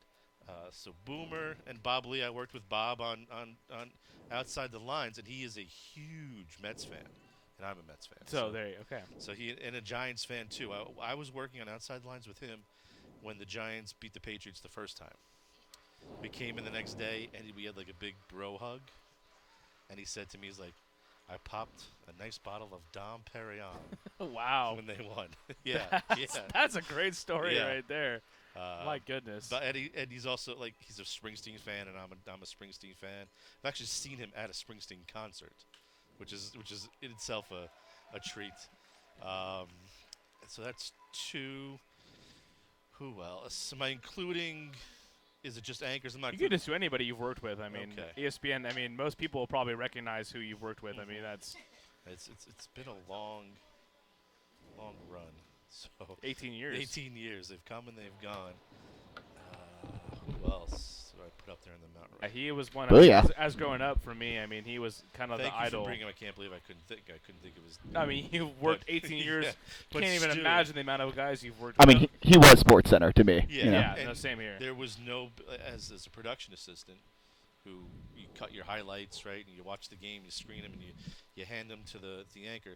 You always wanted to see Stu's name in the rundown, reading your highlight, because Stu could sell any highlight. Yep. And he's arguably the greatest highlight reader we've ever had. So I'll put Stu there 3, and then 4th. He's not with us anymore as far as network, but Rich Eisen was great. Oh man, Yeah, I love Rich Eisen. So being there NFL for 18, Network now, right? 18 years, you do every job. I prompted, I ran the prompter, I sorted scripts, this and that, and I used to do the overnight, and Rich and Stu were the anchors, and Rich and I would just goof around and talk, and he was great. I liked Rich, so that'd be my 4 Mount Rushmore guys I've come across, anchors I've worked with. That's power 4. It is a power 4. I see Brandon stroking his beard. He's got a question. I'm let him run with it. So no, you're talking also Power 4 working at ESPN.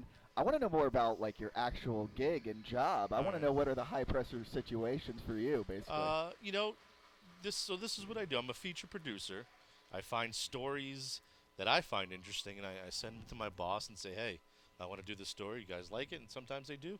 Sometimes they're like, yeah, we'll get back to you, So basically, I find a story I like. We'll take the one I did, probably one of the ones I'm very proud of that happened over the last year, and it was a Stephen Piscotty story. I don't know if you know who Stephen Piscotty, outfielder. A's outfielder. A's outfielder. It was about, it was around December. It was around Christmas time. I remember seeing a story of how the A's traded for this outfield, and you read the story closely, and you see why the deal was consummated. He was sent from St. Louis. He had actually just signed a big deal with St. Louis, like a 3-year, $33 million, like a big contract extension on top of the 2 he'd already had. So he was going to be there for a while.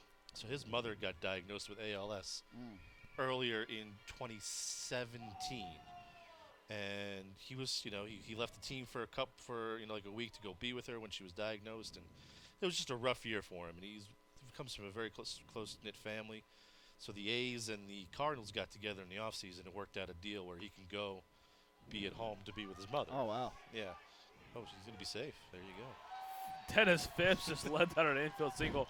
I have to interrupt you because that might be the most unlikely thing I've heard all year. Story right there. Yeah, that is pretty awesome right there. You don't see that too often, but Zach, I'm sorry, that is in the middle of a very kind of serious story here. So we reach out to the A's and say, hey, we'd like to tell this story, and Steven was into it. So we did the story, and they gave us unprecedented access that I've ever had with a professional athlete. They really let us into their lives and tape everything, and some really intimate moments and some moments that you're like, wow, I can't believe what this disease does to a human being.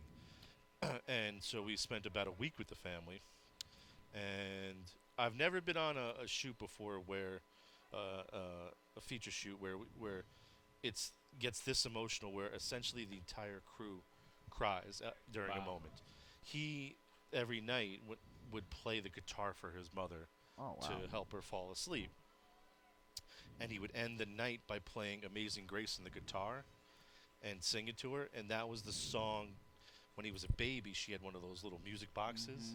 She'd play the music box, and sorry, it was a little double play. I wasn't sure. You're good. No. You keep going. Keep going. Play the music box to soothe him to sleep, and it worked. So, here he was, 28 years later, playing for her as she's slowly, surely dying in front of him, and he let us film it, and it was just one of the most genuine moments. And I look over, and the production assistant for the crew, and they're all holding back tears. Right. Yeah, I can imagine. I mean, it was as emotional I've ever been on an actual feature shoot. And when we put the story together, it was originally supposed to be just a little baseball tonight, 3-4 minute story. I got back to my office in Bristol. I said to my bosses, I'm going to play you this clip, and you're going to tell me this is our next SE featured for Mother's Day. And that's basically what happened. Wow. I mean, that's some powerful stuff right there. Zach Butterman from ESPN. Zach, you got another in you? You want to hang around? I mean, you got anything to do? I'm good. All right. My guys are out getting video of our.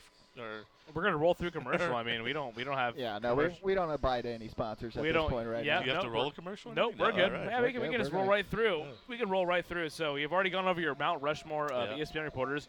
Your most powerful story, which was Steve Biscotti and Brandon. Before you go into that, I'm assuming you're the one that discovered the Jared Mitchell story then, right? I did not discover. This was brought to me. So sometimes we get stories just, brought.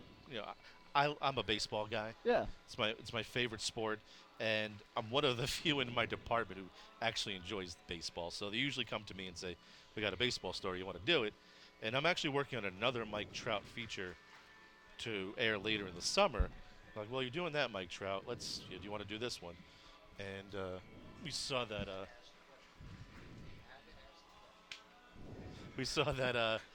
This story was out there. So you don't worry about it? Keep going. Is there something? Is he listening to this? He probably is, yeah. He's one of our 12 listeners. One of my bosses said, hey, this is a pretty cool story. You want to do it? I said, yeah, of course, And then just, reading about Jared's journey, I want to get to understand it a little bit better, because here's a guy who was the 24th pick in the draft, most valuable player of the College World Series, pretty good first year in the minor leagues, adjusted pretty well, got hurt, bad injury, and then he's here as a 30-year-old trying to finally achieve his dream. And I'm looking at some of the numbers he had in some of those stops, and a couple places I don't understand how he didn't get to the next level. Like in 2014, he's with the White Sox. He gets promoted AA, AAA, puts together a pretty solid year. Yeah. I mean, 19 homers, hit 280, 50 RBI, enough to get noticed. And I'd like to know more, what happened there. So we're going to talk to him tomorrow and Get put an this idea, piece together. Yeah, get an idea what the struggle has been. Sometimes those are the most interesting stories. I mean, there's down for the Skeeters. Zach Budman. Budman. Dang it. A producer for ESPN in the booth with us. Brandon MacArthur also in with me and Heyo. Zach and ESPN crew here to do a story on Jerry Mitchell, like you mentioned. And I'm interested to hear I'm myself interested to see the story kind of produced. Yeah. I mean, I got to see Pete Incaviglia, our manager, interviewed today, and Mark Lowe, our relief pitcher, interviewed, and apparently all went well, right? Went very well, actually. They were very, very informative, insightful, and they actually both kind of gave similar answers, leading me to think that Jared's left a very positive impression on them both in his short time here. Right, it's here a month. Yeah, I mean now For we're into almost into June, but yeah, he joined us this year, and no, I mean he's been a positive guy. I mean, for me personally, as the media relations guy, when I saw his name pop up on the roster, I was pretty excited because we have a couple of good outfielders already here, and then to see his name popped in there, you're like, man, we're I didn't stacked think up. it was that Jared Mitchell when I first saw it. I was like the LSU, BCS national champion and also World Series champion. Yeah, like that's another College thing World Series. about him. The guy's an incredible athlete. He wins a national championship as a football player, wins a national championship as a baseball player. And I mean, nobody wins national championships as football players. I mean, unless you play for Alabama or Clemson now. So, as far as LSU is kind of like a he's fossil. One of the few. I saw the number. I don't remember. One of the few that's won both. So Chad Jones, his teammate, also played baseball. Yeah, that was it. That was one of them. If I tried to guess the other ones, I would be wrong. Yeah. But I know those two have. It doesn't happen that often where you win both. It's ironic. It's mostly like LSU guys just at this point. Yeah, I mean, pretty much. So what you were in a This Is Sports Center commercial. What's your favorite of all time? My favorite This Is Sports Center that's a good commercial. It's the Y2K one. Where they're all shutting it down in a panic. and Charlie Center's like, follow me to freedom. He's got the tie around the head. Oh my gosh, that is a gold one. Yeah. Brandon, what's yours? The one that when you said it, the first one that jumped to my mind was Ovechkin. I just love how they're just picking him up through the roof. I told Zach this earlier today. Don't mind the baseball going on. We're gonna go through it. I still love the one where Scott Van Pelt with Jimmy Rollins is like, he's like, yeah, my right arm was dangling a little bit. He's like dangling it. He's like turning around. Yeah, I was a little bit off there. It's like the Scott Van Pelt and Jimmy Rollins one always got me. Yeah, they're always funny and fun. It was absolute trip to be in one. I'll tell you that. It's a bucket list thing. You get the ESPN. Yeah, I mean, that's pretty I'd cool. like to be in a commercial. You never know if it's going to happen or not. But I happened to be just sitting in the cafeteria one day, eating lunch with the two coworkers, and the guy walked up and he's like, "You want to be in our commercial?" You have to say, heck yes. I guess we'll say it now, but probably a different set of words you use when that's asked to you. Oddly enough, my first instinct, to be honest with you, and you guys will think I'm nuts, is I said no at first because I was more money. No. It was the next day, and I was editing a feature. I had work to do. I needed to be in an edit room to put the feature together, and the two guys I work with looked at me like, "What are you, an idiot?" Yeah. He's like, "It's a This Is Sports Center commercial. You gotta shoot your shot when you get it." They're like, just tell your editor what you need, and he'll do it. You'll be fine. Like, I guess you're right. So. Now, is it true? Are the tacos really that good on Tuesday in the cafeteria? I hear a lot of the producers, they talk about it on ESPN radio, and I've always that's like the one thing I want to go to the campus for. I don't want to burst. They're good. They're not the greatest tacos in the world. They're good. I'm going to be honest. Good, not great. Good, not great, yeah. Have you met Dan Levitard? I know we got a few Levitard fans in this booth. He's out of Miami. I have emailed with him because we interviewed him for a Derek Jeter feature I did last year. I wasn't able to go down to Florida to do it. I forget. Oh, yeah. Hey, my wife was pregnant. That's why. Ah, That's sounds fair. like her problem. Yeah, she was like 8 months pregnant at the time. So it's your wife's fault you've never Yeah. met Dan it's, Levitar. it's my wife's fault I never met Dan. Did you name the kid Dan? No, we didn't. Have you met his two gots? No, I haven't. Like I said, those guys are at a Florida, so they don't usually They're on come their own up. island a little bit. That's how they run their show, right? Like they're on their own island. Yeah, a little bit. Yeah. You were talking about kind of the Jeter aspect. Yeah. Do you think it's kind of interesting how baseball right now, when he was playing, I mean, he was the captain, he was the height of it, and if you look at A-Rod, his teammate, he was kind of downed on, and right now, ever since A-Rod's gone in the booth, perception is now they're positive on A-Rod, and down south in South Florida, they're miserable about Jeter They don't right like now. him very much down there.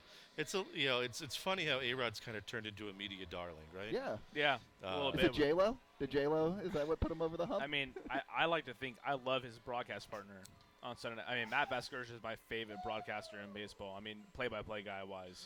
Well, here's the thing with A-Rod, right? The guy knows the game in and out. Yeah. And it comes across in the booth. Yeah. Yeah. And when certainly. you got a guy who could speak intelligently and from tremendous experience and do it well, he's going to be becomes affable pretty easily. Yeah. Jeter's in a tough spot. He took over an organization that just isn't good. They traded off their assets, and if he built something from the ground up, they'll love him eventually. But yeah, it's growing pains. It's a tough market down there. It's interesting. They've won 2 World Series. Right? I know. They've seen more World Series than I have as a fan. Me, I've seen 2 more than I have as a Padres fan. Yeah. So they've had some really highs, but their lows are as bad as it gets. Yeah, they've had a couple of fire sales, which you never want to go into fire sale That's mode. never fun as a team. You root for to trade off your guys, right? Yeah. If you actually look at the fire sale they had recently, was it Yelich, right? Yeah. Ozuna, Stanton, Realmuto. If that, Derek Dietrich, maybe. Yeah, Also, he's really 17 good. homers. Yeah. Right? That's the thing. If they would have kept that core together, They you might gotta have a wonder. very good team right Yeah. now. So I mean, playoff hunt for sure. The pitcher Jose Castillo on the Reds, yeah, too. and they had an unfortunate, incident with Jose Fernandez, but they were a good young core. Outside of that, even, I mean, they still be. That's a young core you definitely look into. Absolutely. I just feel bad for that fan base, man. I mean, you finally get the stadium that you want, and then they sell the team for over $400 million of asking price of what it should have been paid for, and then you just gut the whole organization basically from there. I just don't understand Jeter's play on this. To me, it was kind of like Magic taking president job as the Lakers. It's like, A little bit. what are you going to gain from this It's at this point in your It's a career? big name taking over a big role. I mean, I would have got it if Derek took a role with the Yankees or something like that. I just didn't understand his connection to the Marlins at that point. I mean, I still don't get it, and I think fans are starting to show A little bit of resentment there. yeah, and rightfully so. Yeah, it's interesting, Well, Is this your first time here at Constellation Field? It is my first time here. What's your best stadium you've ever been to? Best baseball stadium? Any stadium at Any this point. stadium. We'll keep it baseball because football stadiums are so much different than 100%. Yeah, so best baseball stadium. Now I'm a nostalgic baseball guy. Yeah. So as much as I am not a fan of the team, there's fewer things better than a game at Fenway Park. That's Can't on the say bucket list. I haven't been there I yet. haven't either. The atmosphere, the seats are small, but who cares? Yeah, I mean, you're there. That's it's about the atmosphere. For sure. The atmosphere is tremendous, and then I've been to Wrigley a bunch of times, so those are my 2 favorite. If you're gonna go to the newer parks, Camden. Oh, have you been to Camden? No, I've been to Camden, but beautiful park. I mean, from the exterior at least. I mean, it's one of the.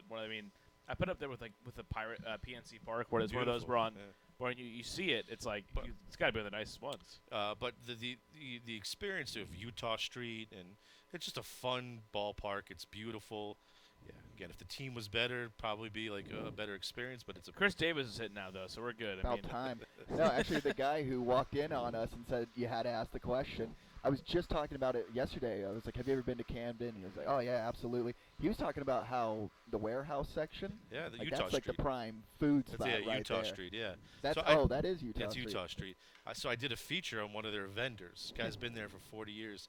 He's like the fastest vendor in the league, and it was really. The guy on Pike Place who's throwing the fish across the. But like he pours behind his back. The fans love him down there. So we did a little story on him, where I had a guy. It was like a correspondent for us. His name was Reese Waters. So he shadowed him, and then he was teaching Reese how to become a great vendor and showed him how to do that. Yeah, it was a fun little story. I've got a special question. Yeah. Have you ever? What's the closest you got to Mel Kiper's hair? As I'm sitting next to you. No. Okay. No. So how good is it in person as it is on TV? Because It's on point. It's a 99.9% success rate on TV, but in person, did they Photoshop it or is it like that good? It's a thing of beauty. Wow. I mean, if ananybody were a living vampire, it's got to be Mel Kiper, right? What do you know what product he uses? I don't. Next time I see him, maybe I'll ask him for you. That's why I'd love to work at ESPN for that reason. I'd like to know the inside details. What does Bill Kiper use to make his hair look that good? So we're talking about Baltimore, so that's what got me at Mel Kiper. He's a Baltimore guy, right? Yeah. One of the things, segments I used to produce. You guys know who Frank Caliendo is? Oh, absolutely. Yeah. I produced all of his TV sketches for ESPN. So yeah, he does a Mel Kiper. Oh yeah, impression. his John Gruden impression is spot on too. Yeah. The one where he's like, "Oh my God, this is perfect." We got Mel to do something for us and to be in one of his pieces. It was good. What have you produced that you are probably most proud of? Outside of Steven Piscotty, I did a feature on Rod Carew 2 years ago. He got a heart transplant. Yeah. He had a heart attack, and he got a heart transplant, and the heart transplant wound up being from an NFL player who had passed away. Wow. Yeah, Conrad Ruland. He was a 28-year-old NFL player. He was at home in Orange County. He was a free agent. He had been in the league for 4 or 5 years. Bounced around a little bit. Went to Stanford. So he's at home training and in hopes of signing a mid-year. Signing on the team with a mid-year. In fact, I'd learned later that the Patriots are actually talking to him and were thinking about bringing him in. But he had a brain aneurysm. Oh. Passes away from the brain aneurysm and was an organ donor, and so that his heart went to Rod Carew. Little did we know, Rod Carew had met him when the kid was 11 years old. Whoa. Yeah. So that's a pretty crazy story getting to produce as well. So we, the American Heart Association got the families together after Conrad's mother figured it out, and she knew. She just knew. She saw her son passes away. She sees a report in the paper a few months later that Rod Carew had gotten a heart right around the time that her son passed away. Whoa. Yeah. So she's like, it's got to be him. That's wild. And so she calls up, and they're like, man, we can't tell you because we're not supposed to let the families know for a year. And then we got to make sure the families want to meet each other.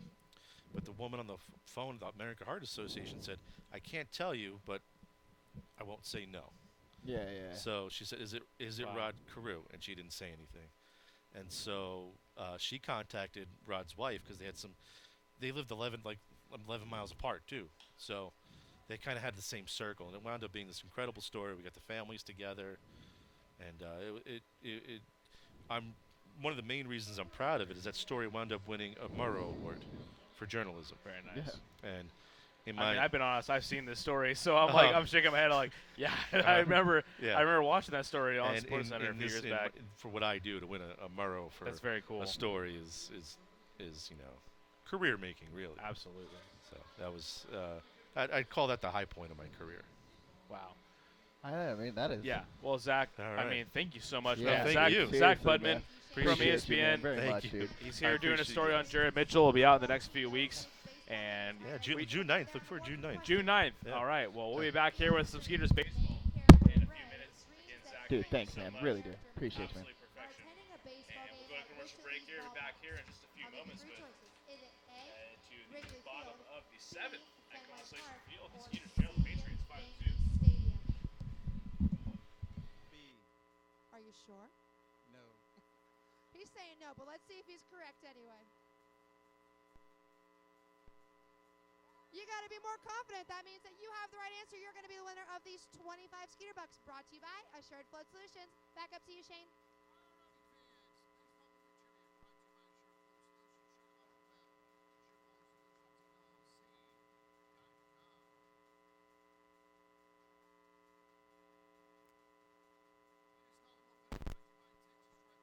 Just tickets to any Sunday home game while supplies last. Visit texasfarmbureau.org/sports to learn more about this offer and other benefits associated with your membership. This offer is exclusive to Texas Farm Bureau members and is only available while supplies last. So become a member today. Texas Farm Bureau Insurance, proud sponsor of the Sugarland Skeeters. Plan your next group outing at beautiful Constellation Field. Looking to celebrate a birthday, host a large-scale event like a company party, or just looking to bring a large group to watch a baseball game? Constellation Field has you covered. We have several birthday packages as well as seating options that include our party suites and picnic plaza, as well as the field plaza to best accompany your group. Visit SugarlandSkeeters.com or call us at 281-240-HITS for more info on all of our group packages. Memorial Hermann Sugarland Hospital has been named a recipient of the highly coveted 2016 Malcolm Baldrige National Quality Award, the nation's highest presidential honor for performance excellence. Memorial Hermann Sugarland was recognized for its outstanding commitment to sustainable excellence through innovation, improvement, and visionary leadership. Memorial Hermann Sugarland is the first Houston area healthcare organization to earn the prestigious Baldrige Award and only the third in Texas. The Sugarland Skeeters are proud to partner with Memorial Hermann Sugarland.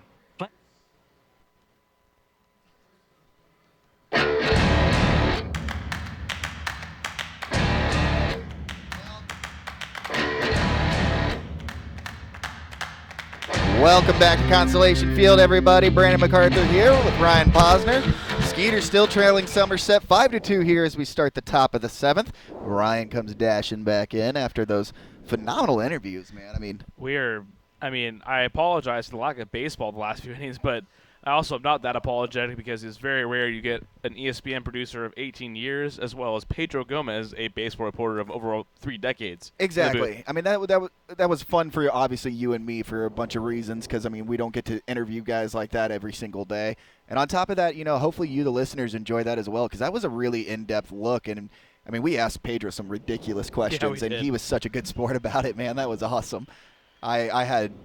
I had so much fun getting to know Pedro. And Zach. Zach was incredible. Talk about those stories. That sometimes it's like you think as Craig Massey flies out to Ryan Jackson for route number 1, it is a 5-2 lead for the Patriots. In the top of the 7th, there is a baseball game going on, so we might as well just at least update about that. But, sometimes it's the guys behind the microphone, like guys like Zach, who are the producers, who really have some of the best stories to tell because they have seen everything as Rodriguez grounds that through the left side and in for a base hit out of the reach of Juan Silverio. Yeah, and we will promise you here as we head into the 7th, 8th, and 9th, Ryan and I will do a little bit more baseball as well. We know exactly we neglected from basically the 4th all the way onwards, and we weren't that baseball to start the game either. Yeah. But again, when you got guys like Pedro Gomez and Zach Budenstein, Budeman, sorry. Yep. I still butchered his name, man. Zach B. Yeah, Zach B. There we go. I like that, Brandon. And you very, very rarely get to have opportunities to talk to guys like that with that much life experience. As Matt Perk steps in and misses in the dirt, and Cody Stanley came up firing with a missile to second base. However, Craig Massey was not on the – or Alfredo Rodriguez was not on the move. He stays at first base. He threw that – Stanley, that is, as a catcher. He threw that like a shortstop on the run there. That was a beautiful throw. Submarine. Too bad he wasn't looking down at first base. He might have had him, but – at that point, I think he was just trying to get the throw down as quick as possible. Sure thing. And Matt Perk enters 2-0 with a 3.24 ERA in 6 games this year. 8 1/3 innings pitched. Yeah, Talbot did get pulled, but again, we were too busy asking what smells better, pine tar or fresh infield. Yeah, we kind of got off topic a little bit there. Well, we can give you the final line on Mitch Talbot, though, Brandon. And you can. That was 6 innings, 9 hits, 5 runs, all of which were earned. A walk and 4 strikeouts. So he's on the hook for the loss at the moment, but the Skeeters have 6 comeback wins on the year, maybe a 7th brewing here, and there's plenty of heat in that lineup to get it done. Skeeters all season have been just like a late inning ball club. It's one of those things, if the game's within 3 and we're heading towards the 9th inning, it's not going to be over for these guys. They just somehow rally when it matters. And that one's lined through the left side, a base hit from Ramon Flores, an opposite field single from the left fielder for the Patriots. Now, first and second with 1 away. top of the 7th. And Brandon, to your point, though, out of the Skeeters' 21 wins entering tonight, 11 have been come from behind victories. So, yeah, I mean, they're not foreign to playing from behind. I mean, and they have, I think, what is described as sneaky pop. They don't have a lot of power hitters on the team, but they have guys who can hit a home run. You look at the lineup 1 through 9, there are guys that hit a home run at any moment. I mean, you saw Zach Bornstein a 2-run walk-off on Monday. Yep. Last night, you saw Dennis Phipps, or a few nights ago, not last night, because last night the Skeeters were shut out 1-0, but a few nights ago, Dennis Phipps and Juan Severio left the yard. So you have power hitters, guys that may not leave the yard. Maybe they might not be 20 homer guys, but they're guys that have power.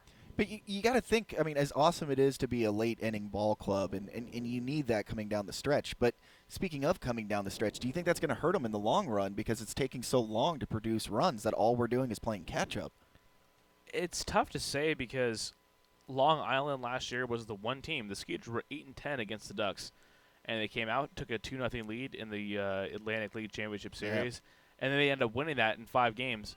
That was the one team who had their number seemingly during the regular season, and they came and took care of business in the playoffs. So it's tough to gauge exactly what teams. I mean, Somerset last year had a phenomenal year, but the Skeeters last year against Somerset were 13-6. Can you believe that? I mean, Somerset was one of the best teams in the league last year. With a lot of top hitters, too. I was looking over the the overall leaders for batting average. Craig Massey was the batting champion. Yeah, no, and they were loaded deep, and you're right. It was one thing to kind of just take care of business for that, and that was surprising. But, you know, what's nice to see here for the Skeeters, and it's kind of upsetting, too, talking about being a late-inning ball club, is their starting pitching. It started off rough a little bit to begin the season. Now we've been lights out. They lead the league in starting pitcher ERA. But the record doesn't show for the starting pitchers because they're getting pulled when we're down 2, and then it's our relievers that are getting wins because we're hitting bombs in the 9th inning.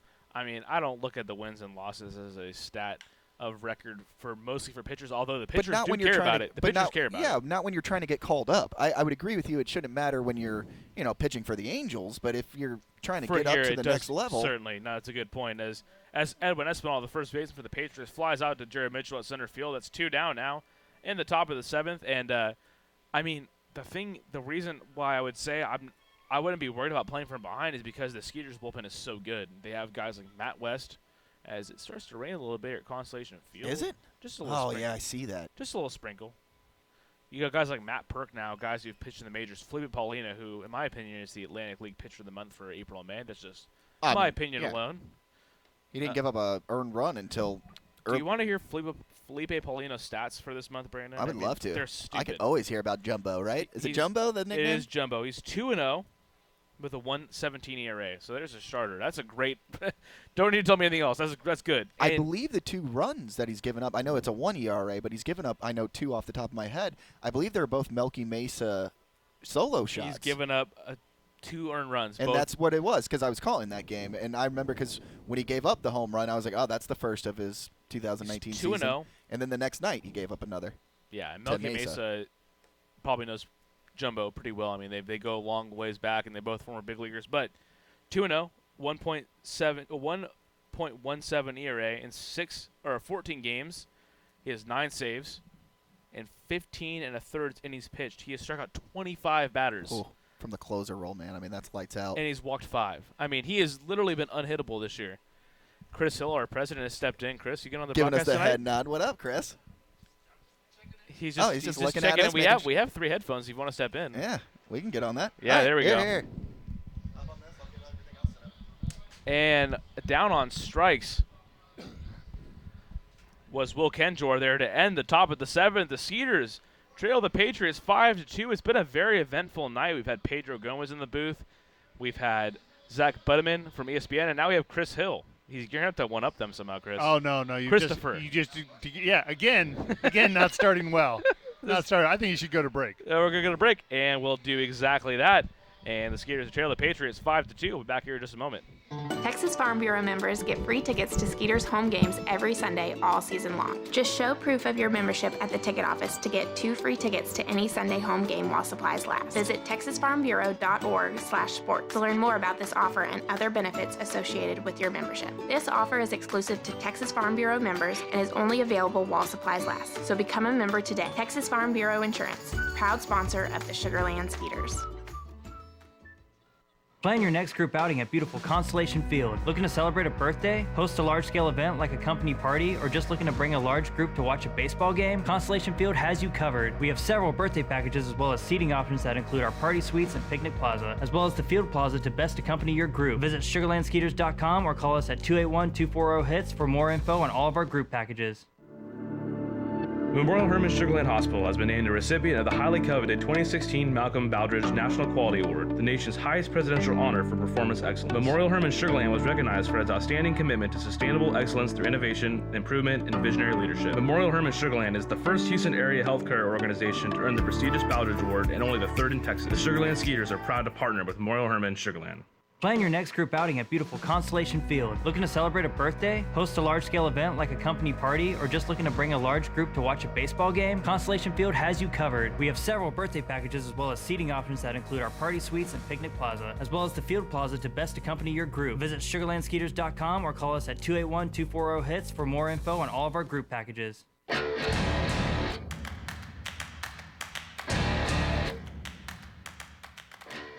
Welcome back, and what's been a very fun night here at Constellation Field. Ryan Posner joined by our president, Christopher Hill. We've had Pedro Gomez in the booth. We've had Zach Butterman, an ESPN producer, in the booth. And now the three-headed monster that is Brandon MacArthur, Ryan Posner, and Christopher Hill. The Hydra. You know it. Oh, love it. I don't know what that means, but I love it. And Zach Borenstein, the Borenstein Bear, takes a strike 0-1 now. Is that a nickname you just gave him? That's actually Brandon's nickname. Okay. Borenstein So Bear. do you like it? Sure. Okay, well then it was my Sure, nickname. but does he like it? That's one of the questions. I don't know yet, actually. We don't know. 0-2 now to Borenstein, who had a walk-off home run on Monday night in a 3-2 Skeeters win and a trail 5-2 to the Patriots now in the bottom of the 7th. It's Thursday night. It is not raining. The sky is clear. Dome is on. The roof is up. Everything's perfect. And the 0-2 is outside for a ball now 1-2 as Whoever 39 is. we got a new pitcher on the mound for the Patriots. No, we don't. No, we don't. Still Brett. Nope. Brett Oberholzer. Finger on the pulse right there. Hey, man, we were so deep in interviews. We were, by yeah. now. We had some pretty deep discussions. We were talking about Stephen Biscotti. That story about that Zach got to do with Biscotti and his mom who was battling ALS. Yeah, I were mean, people just crying in the suites up there? I mean, I don't know. That story? I mean that stuff's pretty powerful. I'm watching the ESPN guy down there, Ryan Schmidt. I know his name, and I'm giving him a shout out. He's down there working so hard with the rain right now, and he's got the wireless camera. Chris, I don't know if you can see him. He's right there by the dugout there with kind of the bungee cord camera. It's impressive. 1-2 now to Borenstein is low and away for a ball now 2-2. Not the first time ESPN's been in their building? No, the third time. Pedro's been there before. Pedro Gomez had been there before with T-Mac, Tracy McGrady, that's what he was saying. NBA Hall of Famer. So this is not his first trip to Constellation Field.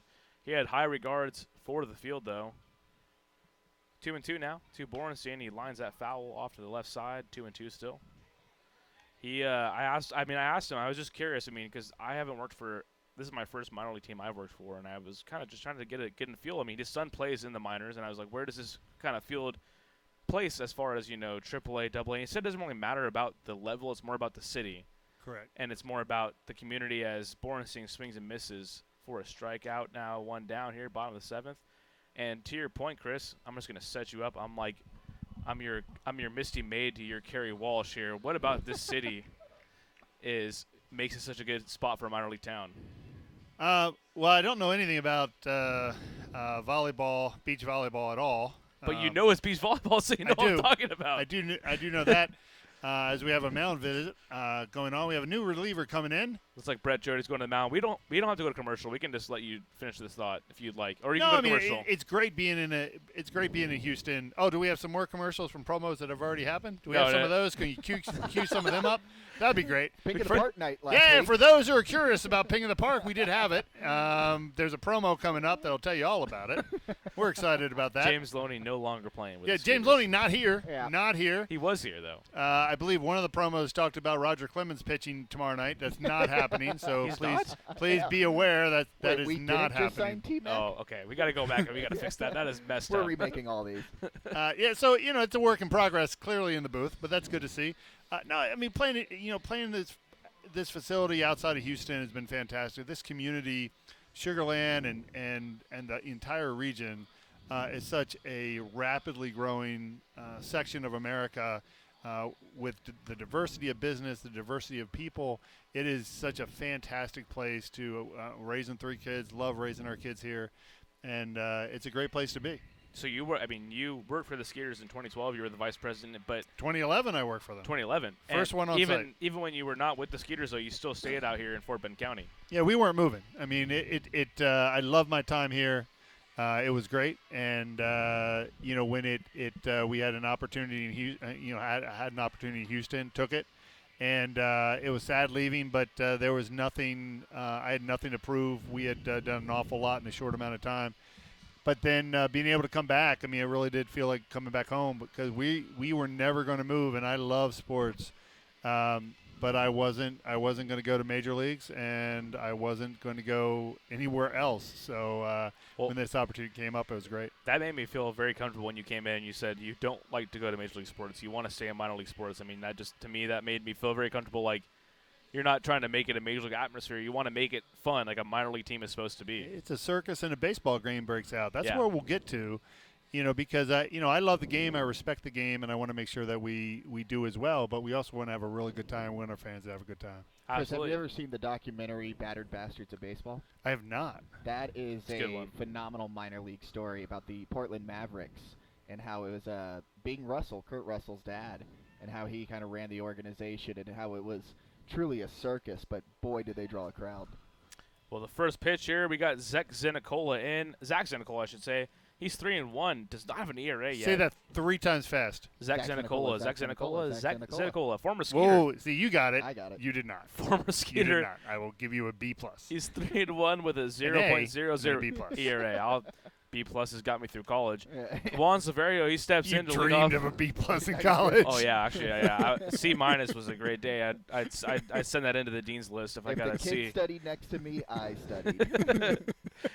Severio's quickly up 2-0 as You guys are Zenicola. making me feel proud. We strive Don't for worry, I'm a greatness teacher here. now, so that Oh, helps. good, though. It all works out. 2-0 to Silverio is outside for a ball now. 3-0. Skeeters trail 5-2. Bottom of the 7th. Christopher Hill, Brandon MacArthur, Ryan Posner, your captains on this voyage through baseball tonight in Sugar Land, Texas. It is a pleasure to be able to just broadcast baseball on a nightly basis here, and I've had a fun time doing it tonight. Probably no more fun than I have had tonight, being able to have Pedro Gomez and Zach Butterman. Yep, Zach nailed B. it. Zach B in the booth. 3-2 now to Juan Severio. Well, and that's the fun part. I mean, it's very important to have. You never know who's going to show up at the ballpark, and so we're going to have a lot more of that. We got some surprises coming up to talk about in the second half of the season. We'll make a promotion. Love to hear that as Juan Severio lines that up the middle for a base hit, a one-out single from the Skeeters third baseman. And even tonight, for example, we had Bill Baeza from KPRC throw out the first pitch. I didn't get to see it, although you gave him some good tips before he threw out the first pitch. He did a great job. And what's amazing for a man that has had the stellar career that he's had at Channel 2, he's never had an opportunity to throw out a first pitch. Wow. Well, we gave it to him here at Yes, we Constellation did. And some Field. Whataburger on top of it. Yeah, He got right. Can't beat that. Whataburger. The number 4. His daughter was here filming it on social media. We had a videographer with him as well, and I was pretty excited. I did get to miss it, though. But apparently You it did get to miss it, though? Is that? Were you proud to that's miss it? That's Yeah, weird. was that a good thing for you? Is that what you're trying to allude I was to? I was worried It after took I a weird turn. It took a turn. It took a turn there. Ryan's been going dark all night.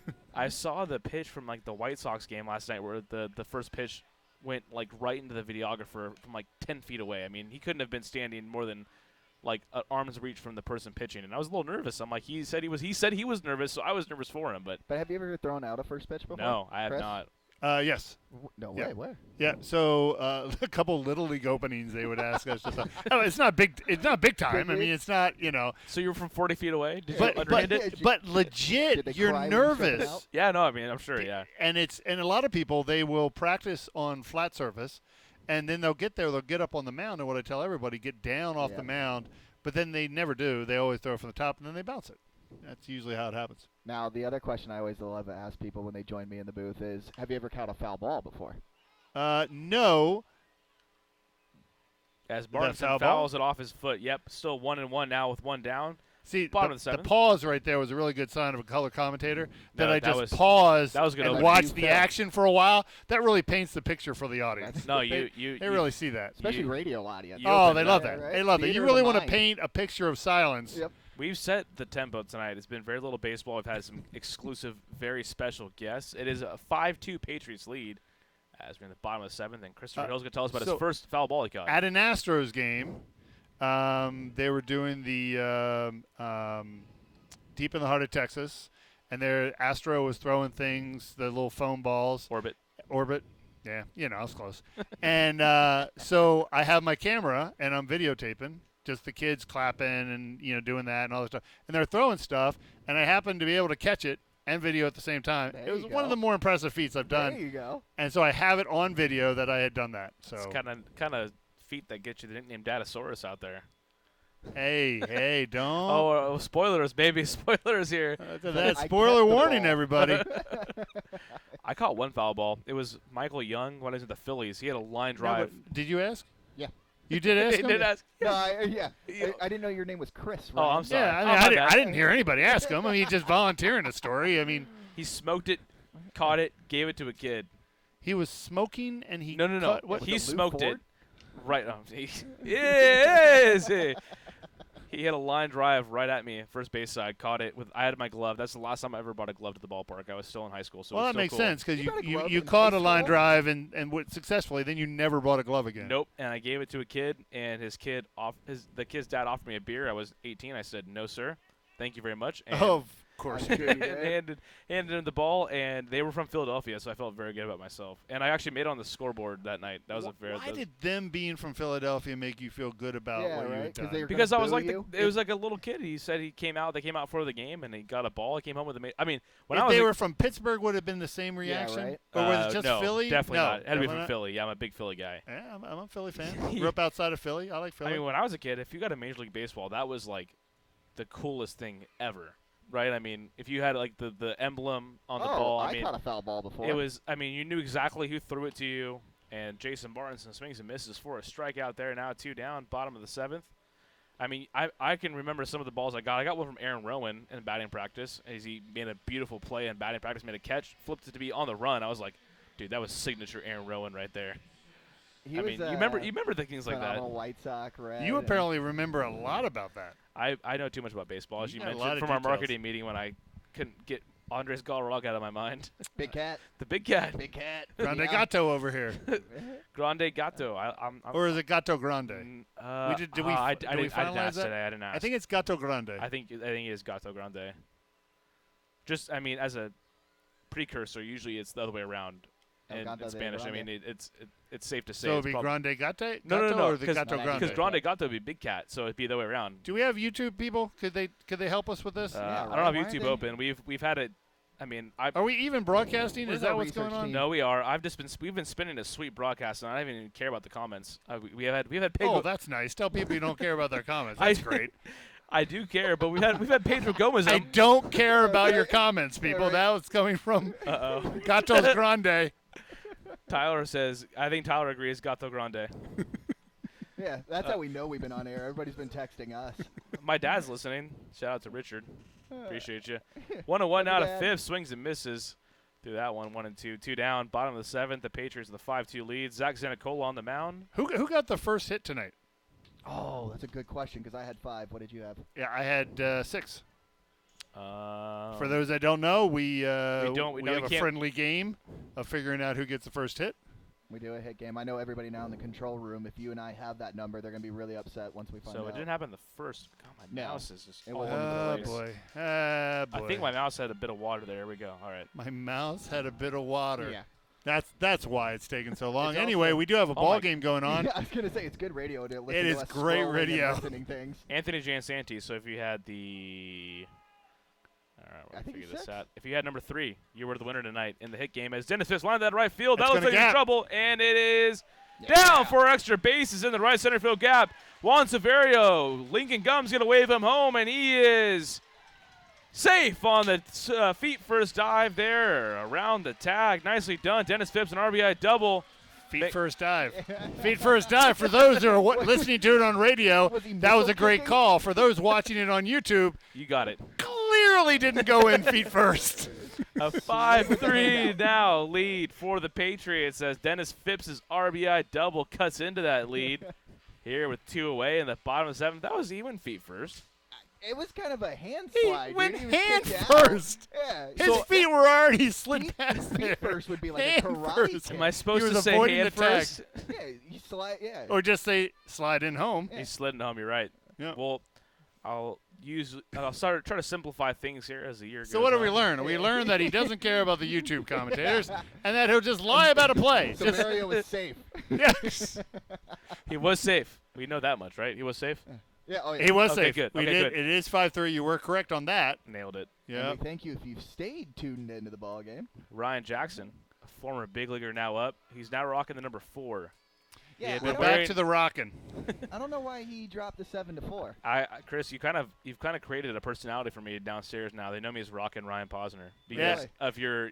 See, this is pointed when out- someone makes a nickname of themselves, Yep. you know, and says that other people are talking about it to try to make people think that that's actually happening. They've been No dropping one Rockin' is Ryan. calling you Rockin' Ryan. Nobody. I know at least I'm willing one to bet person. you. Pop in the up. morning, go, how's Rockin' Ryan doing? Talking about yourself in the third person. Give you a little This is finger how gun. I-Man started. Here we go. This is how it begins. Rockin' Ryan. I do pat myself on the back and say, Rockin' Ryan Posner, you're gonna have a great day today, buddy. And then I just Right. get up and go to work, Fist put my bump the polo, mirror. put my Skeeter polo on, and I go to work. Kiss my girlfriend goodbye. I show up promptly 10 minutes late every day. She says later, Rockin' That is Ryan. true. That is accurate. Here comes the pitch. Ryan Jackson 0-2 now, 2 down here in the bottom of the 7th. The Skeeters have cut in that lead. Dennis Phipps with an RBI double, 2 down here. Juice giving away our profit from the night. Hey, flips Come on, out. you can just throw that back in. I mean, That was Yeah, the first. That was the first earned run Zach Zenicola has led up all year, by the way, fellas, and that's a big feat there as he came in. Former Skeeter, right? He is a former Skeeter. He came in 3-1 with a 0.00 ERA and a double Z. 13 and a third innings. Former national prospect. He's with us last year, right? Nope, he was with the Road 2 Warriors. years. He was with the Road Warriors last That's year. right. That's a tough go. Man, That's yeah, a very right? tough go. That takes a different type of player who wants to be on the road the The whole entire summer. So you probably have something going on in your home life.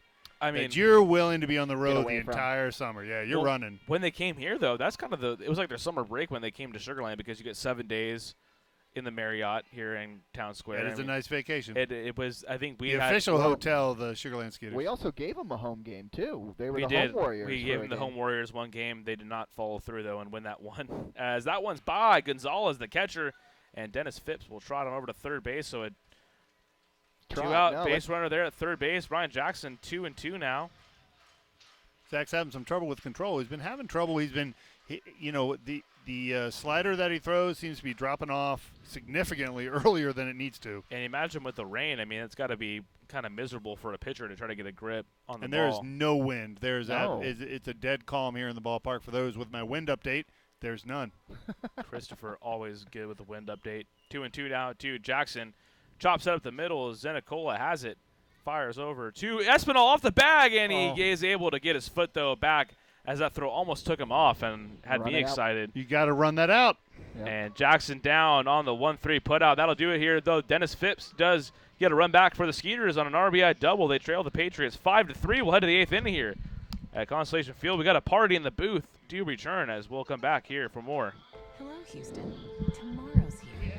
Time for an energy company that does more than just sell electricity, and that's Constellation. We offer electricity plans that include protection for your air conditioning. If something goes wrong, we'll fix it, and you pay nothing for covered parts and labor.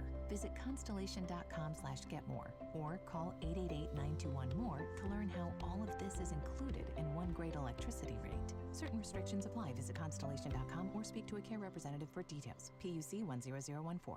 Plan your next group outing at beautiful Constellation Field. Looking to celebrate a birthday, host a large-scale event like a company party, or just looking to bring a large group to watch a baseball game? Constellation Field has you covered. We have several birthday packages as well as seating options that include our party suites and picnic plaza, as well as the field plaza to best accompany your group. Visit sugarlandskeeters.com or call us at 281-240-HITS for more info on all of our group packages.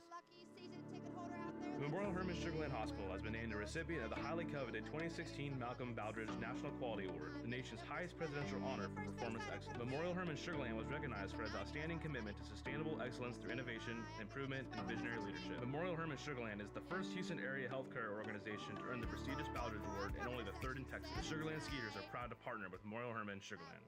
Nothing provides the flexibility to watch the Skeeters on your time like our exciting mini plans for the 2019 season. Some of our plans include a fireworks plan with tickets to all of our Friday firework games. Catch the buzz on the weekends and come away with some of our hottest giveaway items with our Saturday night plan. Enjoy the ultimate flexibility with our Pick 8 plan, giving you the chance to pick out 8 games that work best for you. Visit SugarlandSkeeters.com to find out more information on all of our mini plans. Sugarland Skeeters, more than baseball.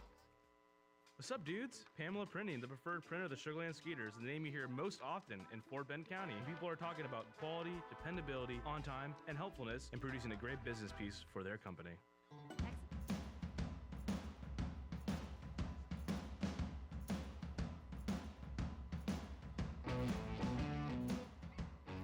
It's been a fun night in the broadcast booth, folks. The only thing we could use is a few more runs for the Skeeters. They trail 5-3 to the Patriots as we head to the top of the 8th inning. And before we get back to the nonsense going on in the booth, we'll go and get over the new pitcher for the Skeeters. That's James Dykstra, the right-hander. He's 1-0 with a 3.86 ERA and 13 appearances. Has a save to his credit this year and an 11 2/3 innings. He struck out 20 batters. He's Lenny Dykstra's cousin. Maybe. Allegedly. We can't confirm or deny that. No, he's not, but I figured you would roll with it because, you know. We had Lenny Dykstra's son on our team last year, Luke Dykstra. But in that theme, though, James's brother Alan played with us in 2014, and he's a former first-round pick of, just guess which team. I wouldn't know. He happens to be a first-round pick of. Miami Marlins. Padres. San Diego Padres. Okay. He was a former first-round pick out of Rancho Bernardo High School. Shout out to anybody from RB listening. Probably not. Michael Krause, he will lead us off here in the top of the 8th inning. Ryan Posner, Christopher Hill, Brandon MacArthur. He is going to grab us some pizza. We'll be back here in just a moment. And Krause tonight is 1 for 3 with a run scored. It's been a tightly contested ball game. Mitch Talbot had the start. He's on the hook for the loss at the moment, but the Skeeters will look to get it back here as a fastball buzzes. Krause area 94 on our gun here at Constellation Field, and ball 1.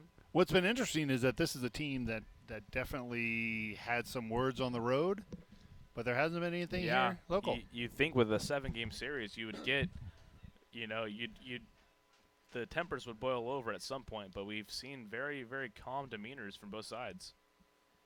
Yeah, maybe bubbling up this weekend. It's my gut. I mean, how often do you see one team play a team 7 straight games in a row, 7 straight days? I mean, that's pretty unprecedented for baseball. I mean, you don't see that too often. The Atlantic League, once again, we're making. I mean, I like it personally. Making history. Makes my job easier as the broadcaster. I get the names down and I don't mess up the numbers. And you still do. I still do, but less often as Krause takes. You would think it would be less. You hope. Yeah. You just hope. That's all we can do here on the Skeeters broadcast. Just hope. I just don't. Insult the fans? Yes. Insult the fans. I hope you don't insult the fans. That's where we start. I love the fans. Just if anyone's listening, I love you guys. If anyone is listening. Krause takes outside for a strike now, 3-1. Even your dad didn't comment. No. You gave him a shout-out. He didn't even comment. I love you, Dad. I know you're probably listening. You mentioned Kawhi Leonard somewhere in the feed. I'm SDSU related. I don't know where that was going. Me neither. Nope. 3-1 now. Dykstra 2. Krause is up and in for a ball as Krause will take his base there on a walk with nobody down here. Top of the 8th. We got Spasmatics coming up tomorrow night. It's going to be a beautiful night. It may not be a beautiful afternoon, but it'll be a beautiful night. And Spasmatics always put on a fantastic show. Great 80s, 90s music. If you've never seen them live, it's just a fun. It's a party at the park, and I'm excited about tomorrow night. My kids are excited. Everyone's fired up about this. And if you have a cat and you happen to be listening, take me out to the ballpark on Sunday afternoon, or actually Sunday night. It's their first Sunday night game at 6:05. As Krause on the move, the throw down from Cody Stanley is in time. Got him there on the put out there. 1 down now, top of the 8th. Michael Krause is erased his leadoff walk. That is a fantastic throw over there because he had a tremendous jump, and that throw was a bullet. Fantastic play. Good throw from Cody Stanley, the former major leaguer. Guns down Michael Krause on his way to second base, but if you have a cat, you are more than welcome to take him or it to the ballpark on Did you Sunday say night. it? Yeah, I don't. Say it. Some Were you people just covering bases there just in case there's everything. another gender we're unaware of? I don't want to end up on a TV show for not being inclusive. I'm pretty sure there are 2 genders for cats. I think that's Okay. all, as far as it's gone. So her and him take either cat to the ballpark on Sunday, and we will have water stations for said cats. We will have litter stations, and we will also have a tribute to Grumpy Cat, I believe, Yeah, right? it's a on tap. sad day. Yeah, so R.I.P. We'll have some moment of silences, maybe, allegedly. Don't give away everything that's going to be happening. Let people enjoy it. Exactly. Well, it's going to be a fun day at the ballpark if you like cats. Andres Galarraga may appear. We don't know. We've reached out to his people. They said maybe. Yep. So the big cat may make a big performance on Take Me Out to the Ballpark. 1-2 now to Mike Ullman, the DH. It is a 5-3 lead for the Patriots in the top of the 8th, and Ullman takes up and in for a ball from James Dykstra. He's been up and in consistently this inning. I mean, I was a right-handed hitter in my brief baseball career. I would not want to face James Dykstra as a right-handed hitter. He comes literally from across the third base side all the way in here, kind of like a Chris Sale in reverse. Yes, that's what I was thinking. I mean, like, look, his front leg kind of goes behind, Ullman's backside as he gets ready to deliver, and that's got to be uncomfortable for a guy that throws in the upper 90s. That one crosses up Stanley a bit there as it gets by him now. 3-2 to Ullman, the DH, who was 1 for 3 tonight, had a single earlier on, and 5 runs, 11 hits, no errors for the Patriots. 3 runs, 6 hits, no errors for your defending champion, Sugarland Skeeters.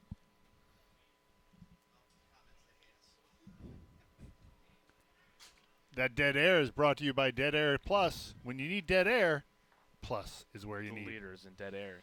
James Dykstra now full count to Mike Ullman here with 1 away, top of the 8th. Mike Francoso on deck. The full count pitch is up, and it misses for a ball. So back-to-back walks here. And I realize that's my responsibility. Color man has to provide when there's a slow piece. That's my responsibility. I didn't. Again, caught watching the game, which is not what you want to do as a color man. I wouldn't say it's your responsibility. Like, I mean, as the play-by-play guy, I hope I like to drive the broadcast. If you're not talking, I gotta fill it up with dead air. Right, but I have to give you those breaks. Didn't do that. Didn't do that there.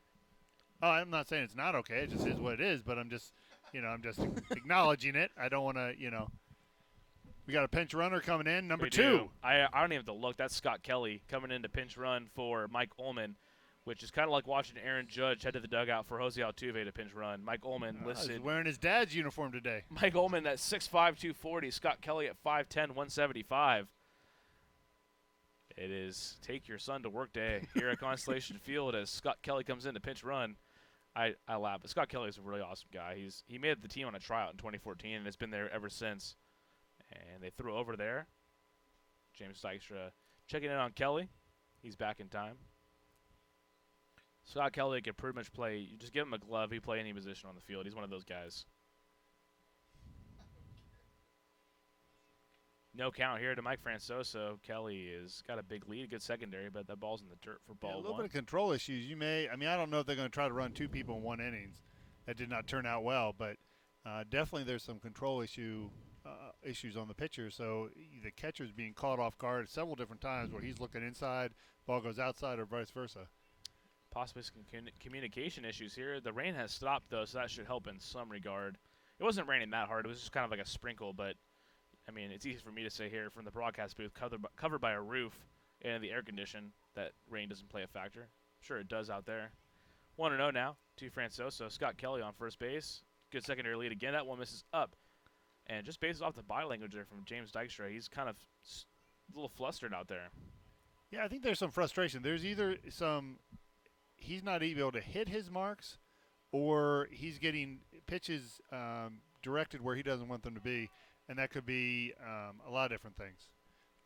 That was terrible. That was terrible commentary right there. It's okay. That was not good. It's been a long day. Been a long day as that one's lined through the right side for a base hit. A 1-out single from Mike Francoso. So that'll put runners on second and first here. Pitcher's up in the bullpen. Believe that looks like Kevin Comer warming up, the big right-hander, as James Dykstra is in a bit of trouble here. Patriots lead 5-3 in the top of the 8th. Pete's making the move. And that's going to be it there It looks like, unless there's maybe a faux injury, I'll wait. I'll give it some time. Pete's taking his time to get to the mound. Well, he hasn't been warming up for long, so they're trying to give him some extra time. That is so called a slow walk to the mound. It's called a seasoned veteran manager move right there. As Pete grabs the ball from Dykstra, that's going to be it there. Officially done is James Dykstra. Runners on first and second, one down here at the top of the eighth. Patriots lead 5-3, and we'll be back here in the broadcast booth at Constellation Field in just a moment. Hello, Houston. Tomorrow's here. Time for an energy company that does more than just sell electricity, and that's Constellation. We offer electricity plans that include protection for your air conditioning. If something goes wrong, we'll fix it, and you pay nothing for covered parts and labor. Visit constellation.com/getmore or call 888-921-MORE to learn how all of this is included in one great electricity rate. Certain restrictions apply. Visit constellation.com or speak to a care representative for details. PUC 10014. Plan your next group outing at beautiful Constellation Field. Looking to celebrate a birthday, host a large-scale event like a company party, or just looking to bring a large group to watch a baseball game? Constellation Field has you covered. We have several birthday packages as well as seating options that include our party suites and picnic plaza, as well as the field plaza to best accompany your group. Visit sugarlandskeeters.com or call us at 281-240-HITS for more info on all of our group packages. Memorial Hermann Sugarland Hospital has been named a recipient of the highly coveted 2016 Malcolm Baldrige National Quality Award, the nation's highest presidential honor for performance excellence. Memorial Hermann Sugarland was recognized for its outstanding commitment to sustainable excellence through innovation, improvement, and visionary leadership. Memorial Hermann Sugarland is the first Houston area healthcare organization to earn the prestigious Baldrige Award and only the third in Texas. The Sugarland Skeeters are proud to partner with Memorial Hermann Sugarland. Nothing provides the flexibility to watch the Skeeters on your time like our exciting mini plans for the 2019 season. Some of our plans include a fireworks plan with tickets to all of our Friday firework games. Catch the buzz on the weekends and come away with some of our hottest giveaway items with our Saturday night plan. Enjoy the ultimate flexibility with our Pick 8 plan, giving you the chance to pick out 8 games that work best for you. Visit sugarlandskeeters.com to find out more information on all of our mini plans. Sugarland Skeeters, more than baseball.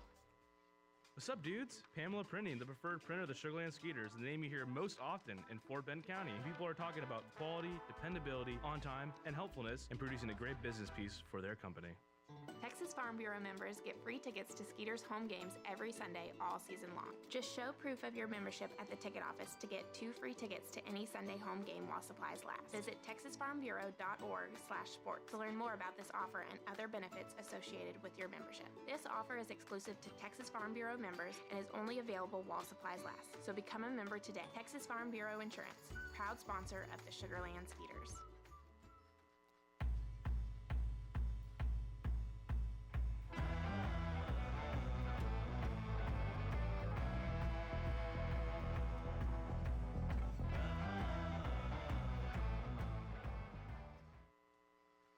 We are back here at Constellation Field. The Patriots lead the Skeeters 5-3 in the top of the eighth. Runners on first and second with one away. Gene Machi has trotted to the mound. The former San Francisco Giant enters this one 2-1 with a 7.82 ERA.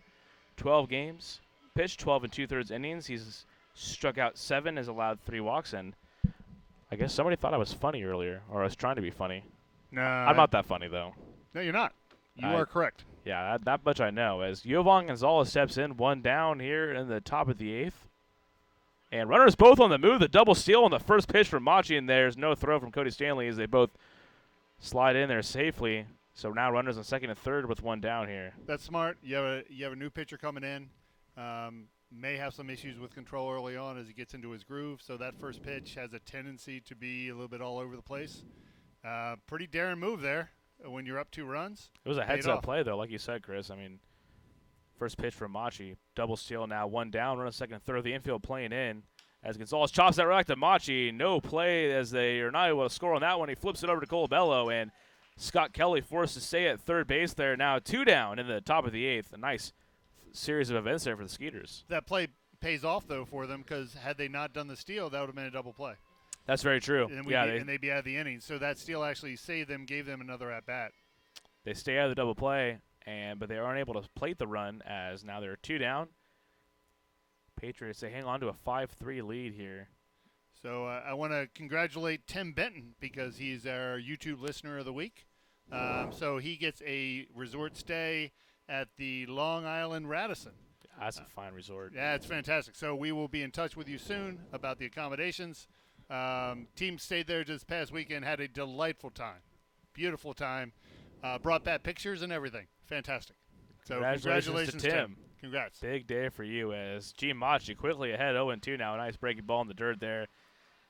And you can redeem that Radisson stay. Just call the Long Island Radisson. The number is on their website, and they're expecting your call. So 0-2 now, 2 down, top of the 8th inning. A 5-3 lead for the Patriots. Gene Machi quickly has Craig Massey down 0-2, and the 0-2 pitch, kind of a faux check swing there. He did not go around. 1-2 now. Gene Machi, a World Series champion with the Giants back in 2014. Also with the team in 2012, the even year Giants. That was their shtick. They won it every even year. Shtick though? Yeah. I mean, well, it wasn't a shtick. They were kind of what happened. They were very talented. Yeah, they had Madison Bumgarner, and then that one misses outside. They had guys like Pablo Sandoval, and they didn't really have a lot of superstars. I'm a little partial. Bruce Bochy was the manager, and I love me some Bruce Bochy. I'm happy he won 2 World Series. Jake Peavy also pitching for them. It was good. Who was their catcher? Buster Posey, Florida State guy. As that one's grounded to the right side, Jason Martinson has it and is up, throws over to Cole Bell for out number 3. Gene Machi puts out the fire here in the top of the 8th inning. The Patriots, though, they do hold on to a 5-3 lead. We head to the bottom half of the innings. The Skeeters look to make this a comeback game on a Thursday night at Constellation Field. Hello, Houston. Tomorrow's here. Time for an energy company that does more than just sell electricity, and that's Constellation. We offer electricity plans that include protection for your air conditioning. If something goes wrong, we'll fix it, and you pay nothing for covered parts and labor. Visit constellation.com/getmore or call 888-921-MORE to learn how all of this is included in one great electricity rate. Certain restrictions apply. Visit constellation.com or speak to a care representative for details. PUC 10014. Plan your next group outing at beautiful Constellation Field. Looking to celebrate a birthday, host a large-scale event like a company party, or just looking to bring a large group to watch a baseball game? Constellation Field has you covered. We have several birthday packages as well as seating options that include our party suites and picnic plaza, as well as the field plaza to best accompany your group. Visit sugarlandskeeters.com or call us at 281-240-HITS for more info on all of our group packages.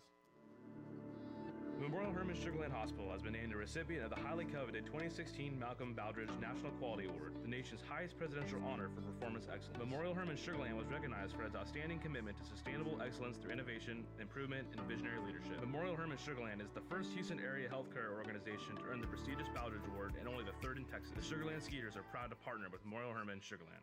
Nothing provides the flexibility to watch the Skeeters on your time like our exciting mini plans for the 2019 season. Some of our plans include a fireworks plan with tickets to all of our Friday firework games. Catch the buzz on the weekends and come away with some of our hottest giveaway items with our Saturday night plan. Enjoy the ultimate flexibility with our Pick 8 plan, giving you the chance to pick out 8 games that work best for you. Visit sugarlandskeeters.com to find out more information on all of our mini plans. Sugarland Skeeters, more than baseball. What's up, dudes? Pamela Printing, the preferred...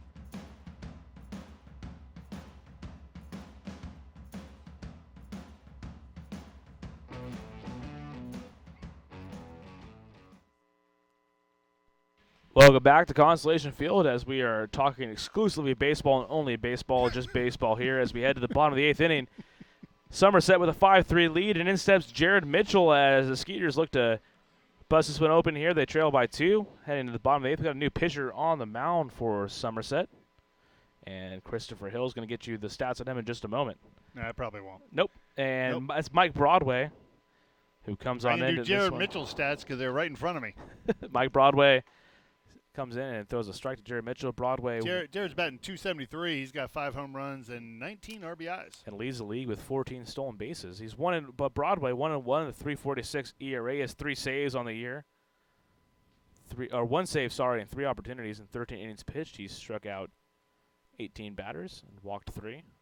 He's up 0-1 on Jared Mitchell, who, if you were listening earlier when we were speaking to an ESPN producer of 18 years who was in the broadcast for a few innings, was speaking about how Jared Mitchell is the subject of a feature that will be on SportsCenter in the coming weeks. He was picked just a few spots in front of Mike Trout. It's the 10-year anniversary of that selection, and Mike Trout, who I think most would agree, as Mitchell fouls that one back, is, at least from my generation, the best player I've ever got to watch live or on TV. Christopher, I don't know where you stand on that one. Best player live or on TV? Or on TV. You can go either one. I mean, for me, Mike Trout is the guy that when someone asks who's the best player in baseball, it's quite simple for me. So my favorite is Bo Jackson. Will always be Bo Jackson. That's fair. I mean, that's just. I mean, as far as an athlete goes, I mean, you can't get much better than that. As Mitchell flies that one to right field, kind of in a no man's land there in shallow right field, but under it is Craig Massey. He has it for out number 1. I mean, you could look at Griffey Jr. For my generation, Griffey Jr. was just phenomenal for a very long time until injuries took away a lot of years from him. But he was on pace to hit more home runs than Hank Aaron, but seeing Ricky play, that was always fun. Yeah. Although I didn't get to see him until the tail end of his career, but he was always fun to watch and always entertaining with the fans. Cody Stanley steps in, 1 down, bottom of the 8th. Skeeters trail the Patriots 5-3. Game number 4 of a 7-game set. The Skeeters hold the edge in the series right now, 2-1. But the best player I've ever seen on the minor league stage was Coco Crisp.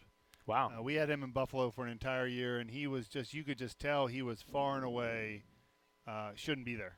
He shouldn't be at AAA. He was ready.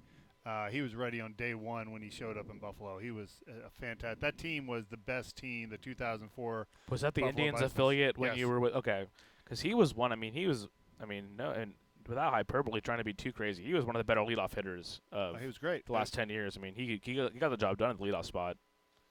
But you had Grady Sizemore, Guthrie, Johnny Peralta. It was just a phenomenal that was a good group. team. It was just a fantastic team. They didn't quite win any championships in Cleveland, and they all got kind of moved over to different places. But for that year in Buffalo, 2004, best team I've ever seen on a field. 1-2 now to Stanley, 1 down. Delivery from Broadway, and it's chopped to the right side. Speaking of injuries, I mean, Grady Sizemore's career was derailed by injuries, too. He was having a heck of a career with the Indians coming up as a center fielder for them, and, injuries definitely played a toll on him because he was kind of like, to me, kind of what Cody Bellinger is to the Dodgers, a very powerful left-handed hitter that could play some good defense in the outfield, very speedy. What I enjoyed about that team, too, is Grady's ladies. Is that a thing in Wilmington? In Buffalo. Yeah, there was a little bit of that, but when he went to Cleveland, that's when he really exploded. But those guys. And Stanley swings and misses, strike 3 now, 2 down here in the top or bottom of the 8th. More than the play on the field, they were also a great group of people. Brandon B. Phillips was also with that team. Brandon Phillips, and that dude. Yeah, so he. It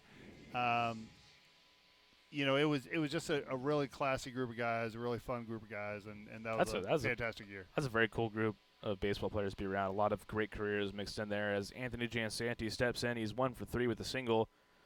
As the Skeeters need a comeback here, there's 2 outs. Bottom of the 8th, they trail the Patriots 5-3 of Somerset. Mike Broadway on the mound. His first pitch to Anthony, the captain, is in for a strike. For me, my favorite player, I know no one asked, but watching live. I didn't ask.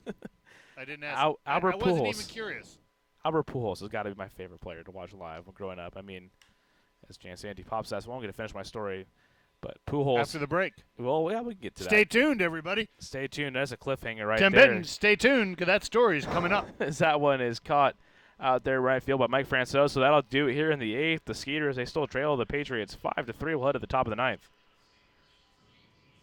Plan your next group outing at beautiful Constellation Field. Looking to celebrate a birthday, host a large-scale event like a company party, or just looking to bring a large group to watch a baseball game? Constellation Field has you covered. We have several birthday packages as well as seating options that include our party suites and picnic plaza, as well as the field plaza to best accompany your group. Visit sugarlandskeeters.com or call us at 281-240-HITS for more info on all of our group packages. Memorial Hermann Sugarland Hospital has been named a recipient of the highly coveted 2016 Malcolm Baldrige National Quality Award, the nation's highest presidential honor for performance excellence. Memorial Hermann Sugarland was recognized for its outstanding commitment to sustainable excellence through innovation, improvement, and visionary leadership. Memorial Hermann Sugarland is the first Houston area healthcare organization to earn the prestigious Baldrige Award and only the 3rd in Texas. The Sugarland Skeeters are proud to partner with Memorial Hermann Sugarland. Nothing provides the flexibility to watch the Skeeters on your time like our exciting mini plans for the 2019 season. Some of our plans include a fireworks plan with tickets to all of our Friday firework games. Catch the buzz on the weekends and come away with some of our hottest giveaway items with our Saturday night plan. Enjoy the ultimate flexibility with our Pick 8 plan, giving you the chance to pick out 8 games that work best for you. Visit SugarlandSkeeters.com to find out more information on all of our mini plans. Sugarland Skeeters, more than baseball. What's up, dudes? Pamela Printing, the preferred printer of the Sugarland Skeeters, the name you hear most often in Fort Bend County. People are talking about quality, dependability, on time, and helpfulness in producing a great business piece for their company. Texas Farm Bureau members get free tickets to Skeeters.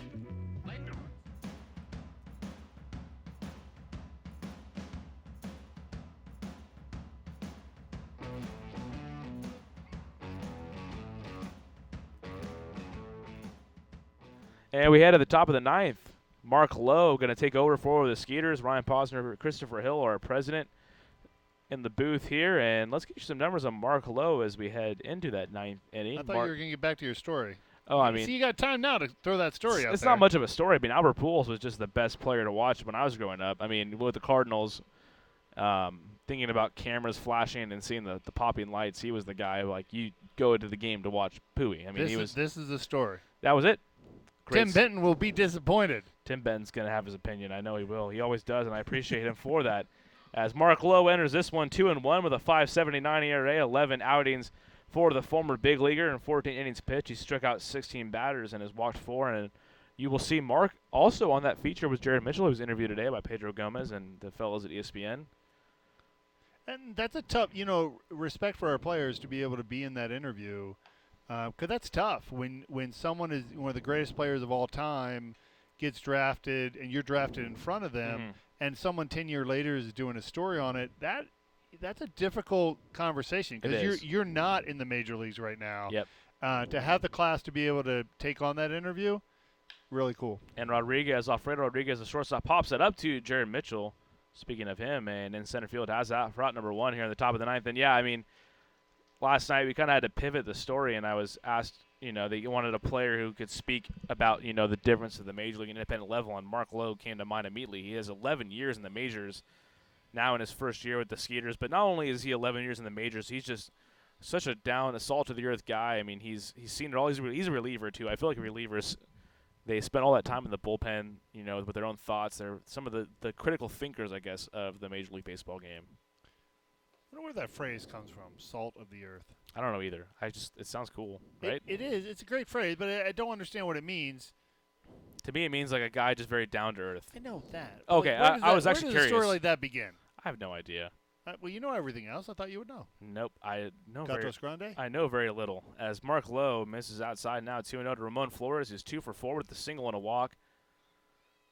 And I'm excited to see the story. I mean, to your point, you were talking about how it's kind of a tough subject matter, but for me, it was Pedro Gomez was the difference maker there. I mean, knowing him and his pedigree, I knew that the story would come out, in a very tasteful way. And everything I've heard from how the story has gone, I mean, it's gone well. The interviews have been very, very successful. And tomorrow, Jared will get interviewed. They followed Jared around just about everywhere today. He was kind of like Madonna or, the Kardashians. They had the camera following him all the way around. He was a great sport about it, too, which was very awesome. Well, that's like I said, that's a tough interview because you obviously want to be where Trout is, and you want to be respected in that same level. You clearly are a talented athlete, but being successful in minor league baseball is a whole lot more than just being a successful athlete. There's a lot more to play into it.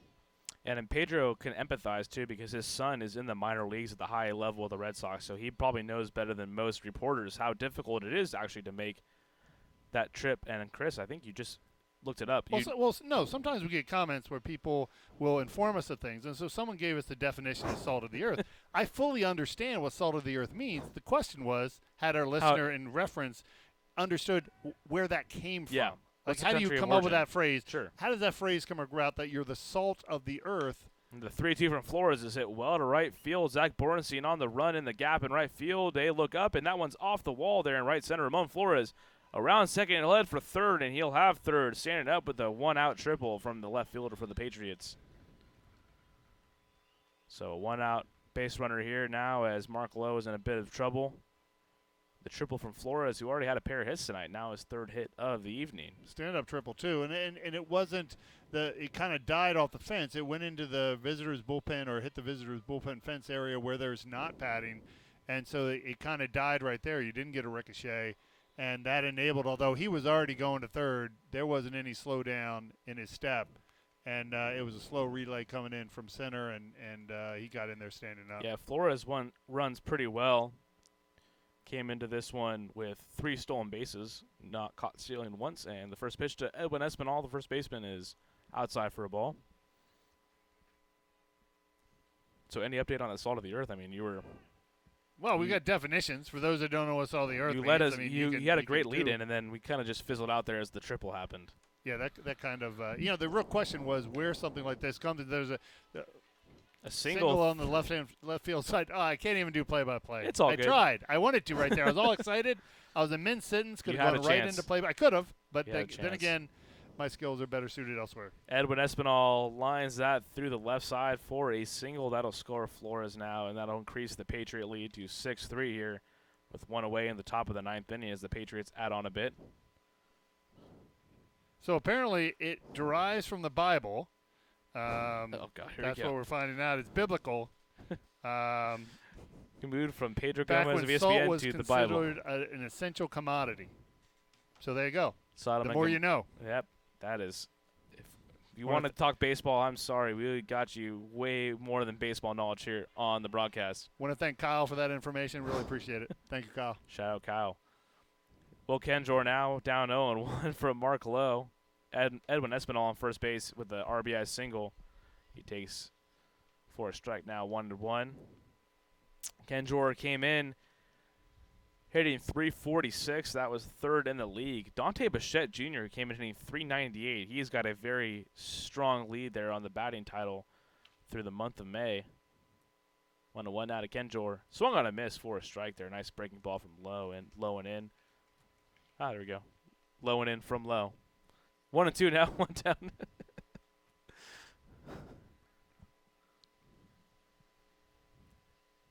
Oh, we got a little dead air for everybody, in case you're wondering. Just watch the game. Picture it. Here comes the pitch. We are on YouTube.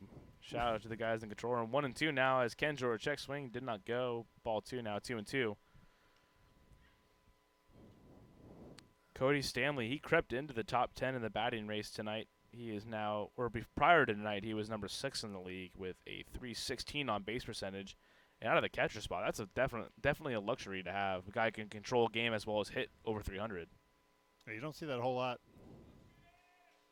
2-2 now to Kenjor in for a ball. See, that's some of that insightful commentary you get from a color commentator. Right, I mean, you just don't get that a lot. No, I'd say Bam. You kept it brief because the pitch was coming. That's what I was doing. I give you credit there.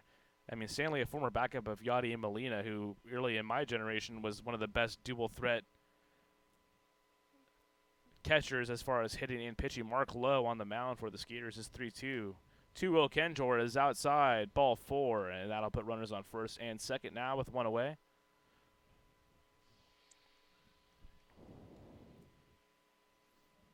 Lowe wearing number 23 as the Skeeters are in their black tops with the white pants. Somerset in their road grays. Michael Krause will step on in. He's 1 for 3. He has a single and a walk. Has also struck out and grounded a shortstop tonight. 6 runs, 14 hits, no errors for the Patriots. 3 runs, 6 hits, and no errors for your defending champion Sugarland Skeeters, as the Skeeters have made the most of their 3 hits so far tonight. They've done a nice job of straining a lot of Patriot runners, as the first pitch to Krause is up and away for a ball. No wind in the ballpark, so anything hit to right, it's got a shot. Carry. Yep, it certainly can. As the air is pretty heavy. You know it's humid. We got rain coming in the forecast. The 1-0 to Krause. A half-hearted swing, though. The pitch does get by Cody Stanley, and runners will move to second and third now as Lowe's slider got away from the backstop for the Skeeters. It could have been play at third. Could have been. There wasn't a lot of hustle there. But he was jogging down, and I was surprised there wasn't a throw. Edwin Espinal, the first baseman for the Patriots, moves to third. Will Kenjor now at second base. Michael Krause in up to bat for the Patriots. They lead 6-3.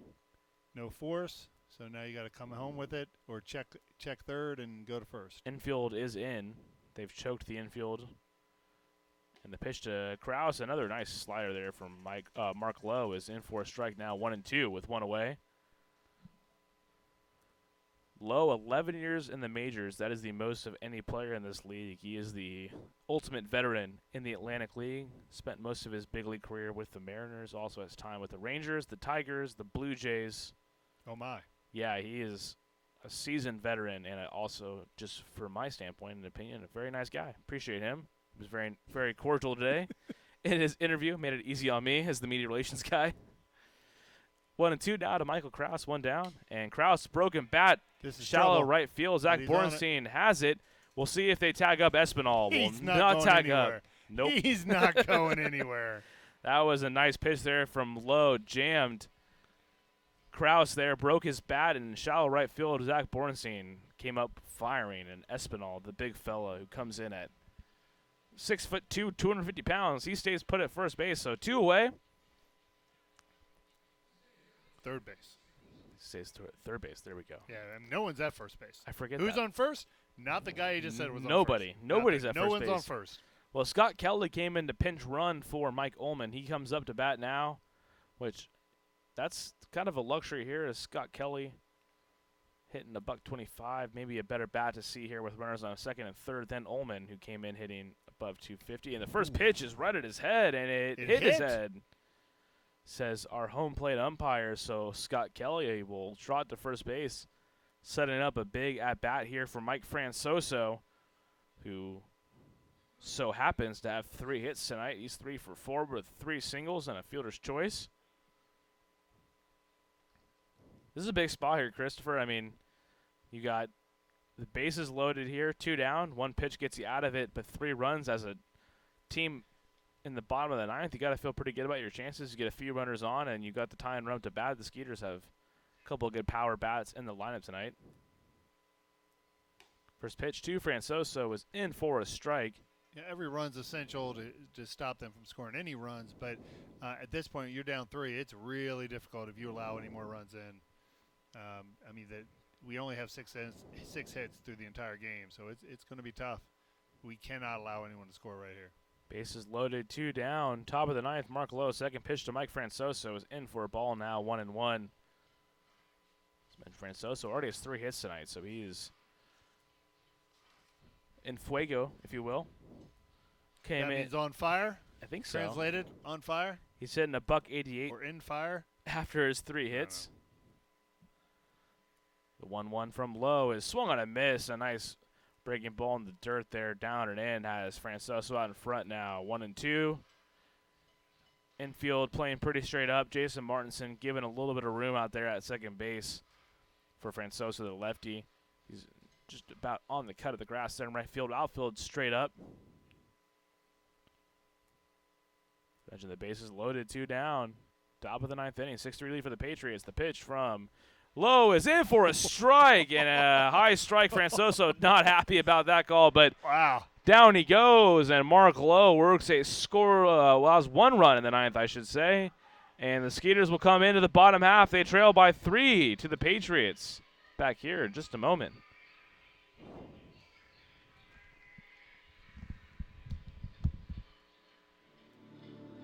Memorial Hermann Sugarland Hospital has been named a recipient of the highly coveted 2016 Malcolm Baldrige National Quality Award, the nation's highest presidential honor for performance excellence. Memorial Hermann Sugarland was recognized for its outstanding commitment to sustainable excellence through innovation, improvement, and visionary leadership. Memorial Hermann Sugarland is the first Houston area healthcare organization to earn the prestigious Baldrige Award and only the 3rd in Texas. The Sugarland Skeeters are proud to partner with Memorial Hermann Sugarland.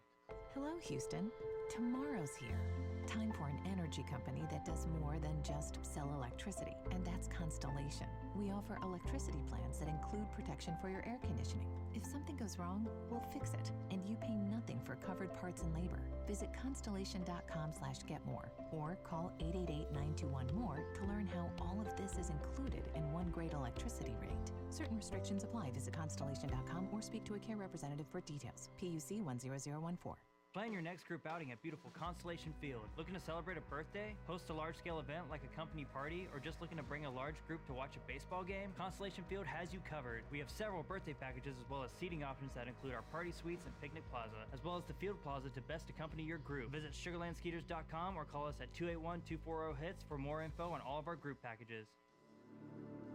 Memorial Hermann Sugarland Hospital has been named a recipient of the highly coveted 2016 Malcolm Baldrige National Quality Award, the nation's highest presidential honor for performance excellence. Memorial Hermann Sugarland was recognized for its outstanding commitment to sustainable excellence through innovation.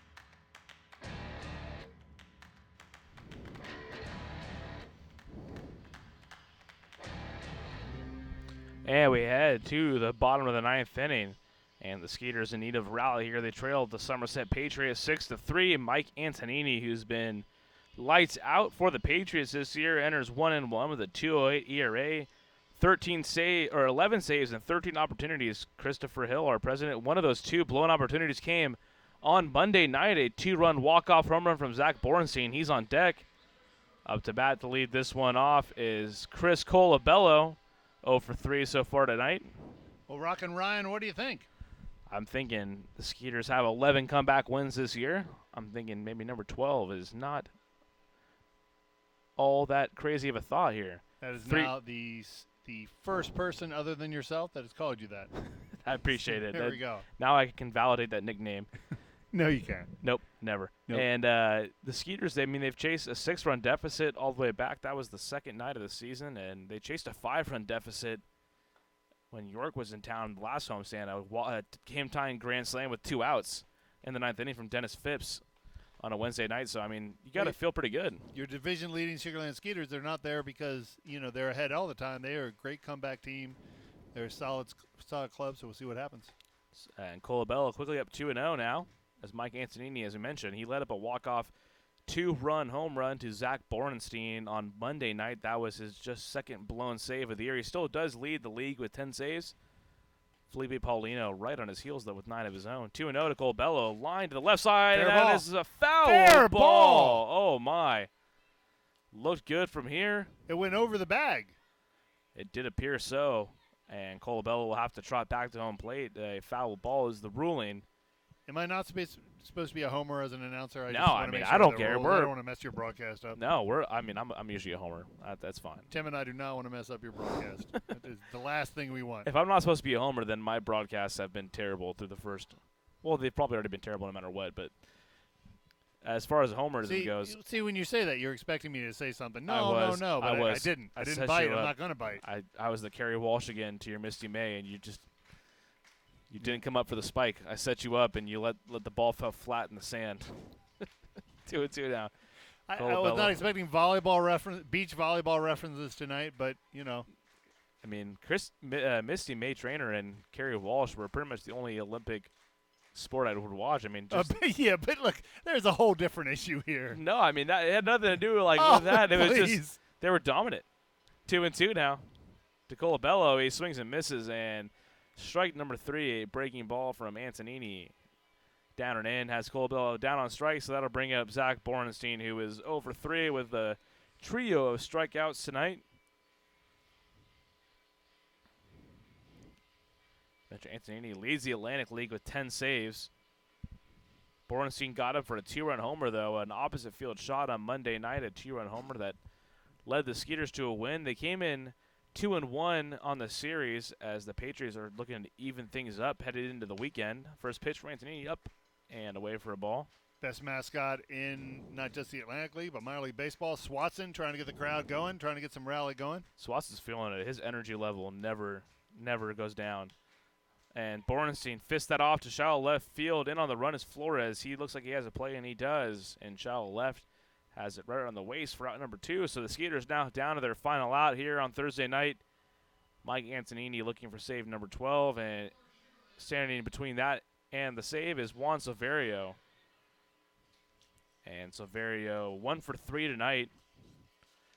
He may just be swinging the hottest bat on the Skeeters team. So I dig for my stats. Silverio came into this one riding a 4-game hitting streak and make it a 5-game streak. Now he's 5 of 9 coming in tonight. Now 1 for 3.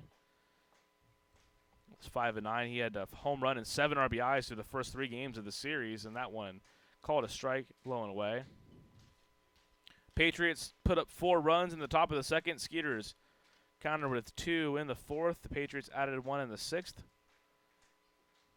And that one misses low and away. The Skeeters tacked on 1 in the seventh, and the Patriots, with their 6th run of the 8th, is kind of a back-and-forth affair after the Patriots put up a 4 spot in the second off Mitch Talbot. He'd be in line for the loss. Brett Oberholtzer, the lefty for the Patriots, would get the win if this were to hold up. And that one misses low for a ball now. 2-1, 2 away in the bottom of the 9th. The Patriots, they lead the Skeeters 6-3. Skeeters were 13-6 against Somerset last year, and a Somerset team that really, outside of maybe Long Island, was the team to beat in the Atlantic League. So the Skeeters had their way with Somerset. Looked good. They were 4-2 entering tonight as the Patriots look to make it 4-3. But that's the thing about every year in independent ball. You do not know what team you're going to have. Sure, there are some people who come back, but by and large, you have a new team every year. It is. It's definitely a new deck of cards every year. A lot of new faces on this Skeeters team, although they've been just as successful pretty much as last year as the inside fastball called a strike now as the Skeeters are down to their last strike of this evening. It rained earlier, but thankfully the rain cooperated unless we are going to be playing till like 2 in the morning here and it starts downpouring again. I think we're okay. And we're going to be good for tomorrow. We're going to have a little bit of rain in the early afternoon, but then beautiful night shaping up for the Spasmatics concert. 2-2 to Silverio, chopped to the left side as the Spasmatics will come back another year here. They'll be playing the Bud Light Ice House following the game. We got a 6:35 start tomorrow to accommodate for the Spasmatics. Be 6:35 tomorrow night, 6:05 on Saturday, and 6:05 on Sunday night. No more Game of Thrones, so you're not going to miss anything. Get your tickets now. And we didn't miss anything when Game of Thrones was on. Barely so. And the 2-2 from Antonini misses outside of Silverio. Now full count here, 2 away. I think Silverio may have thought that was ball 4. He I started think so. to make the walk over. He did. He started going over there just a bit.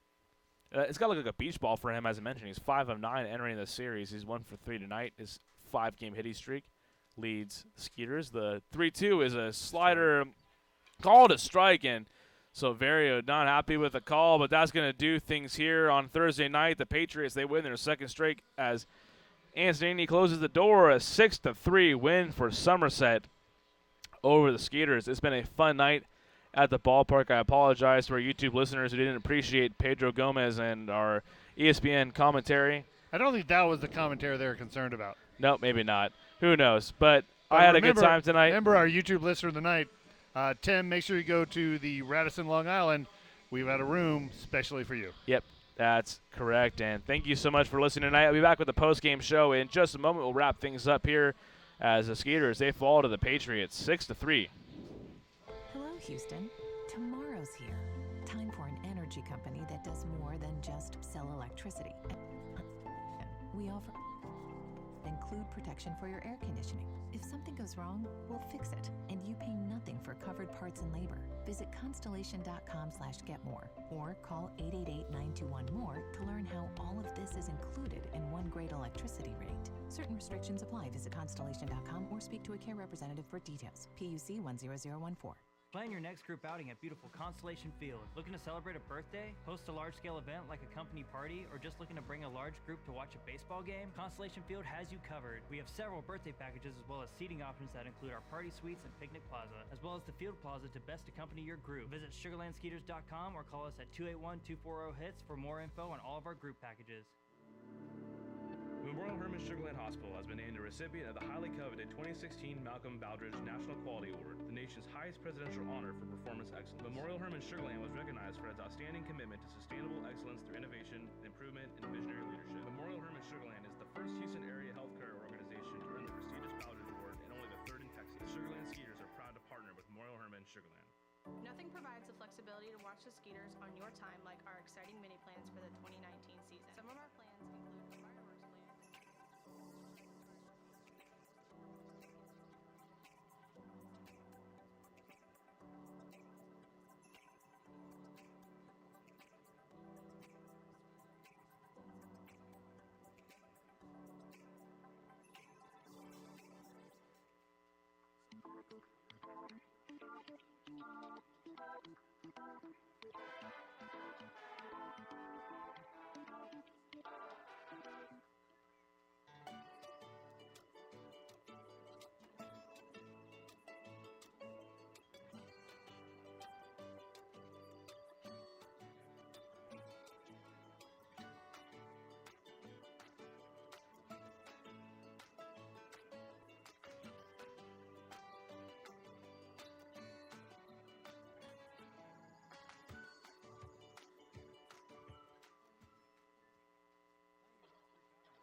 Thank you for tuning in to the Skeeters post-game show. A somber post-game show as the Skeeters, they fall to the Patriots 6-3. That evens up this 7-game series at 2-2 through 4 games. A 6-3 win for the Patriots. 6 runs, 14 hits, no errors for Somerset. 3 runs, 6 hits, and no errors for the Skeeters. The winner, Brett Oberholzer, 2-1. Mitch Talbot takes the loss. He's 1-3. Mike Antonini pushes his league-leading save total to 12. Well, tonight was a very interesting broadcast. Obviously, some good storytelling. Not a lot of baseball at points, but I hope everyone did enjoy it. As for me personally, it was very, very, very cool to have Pedro Gomez, a guy that I've watched on TV and as a journalist have admired for a long time, in this very broadcast booth sitting next to me. That was indeed Pedro Gomez of ESPN, and very thankful he took some time out of his busy day to come in here and spread some of his knowledge. He's one of the more encyclopedic knowledges of the game out there as far as the journalist goes. The Skeeters drop this one 6-3. Somerset evens the series at 2-2. I'm Ryan Posner. Thank you so much for listening tonight. We got a 6:35 start tomorrow night as the Asthmatics will be playing a post-game concert, henceforth the early start. Thank you so much for listening. Game number 5 back tomorrow night. I'll be broadcasting here from Constellation Field. Have a good Thursday night, everybody.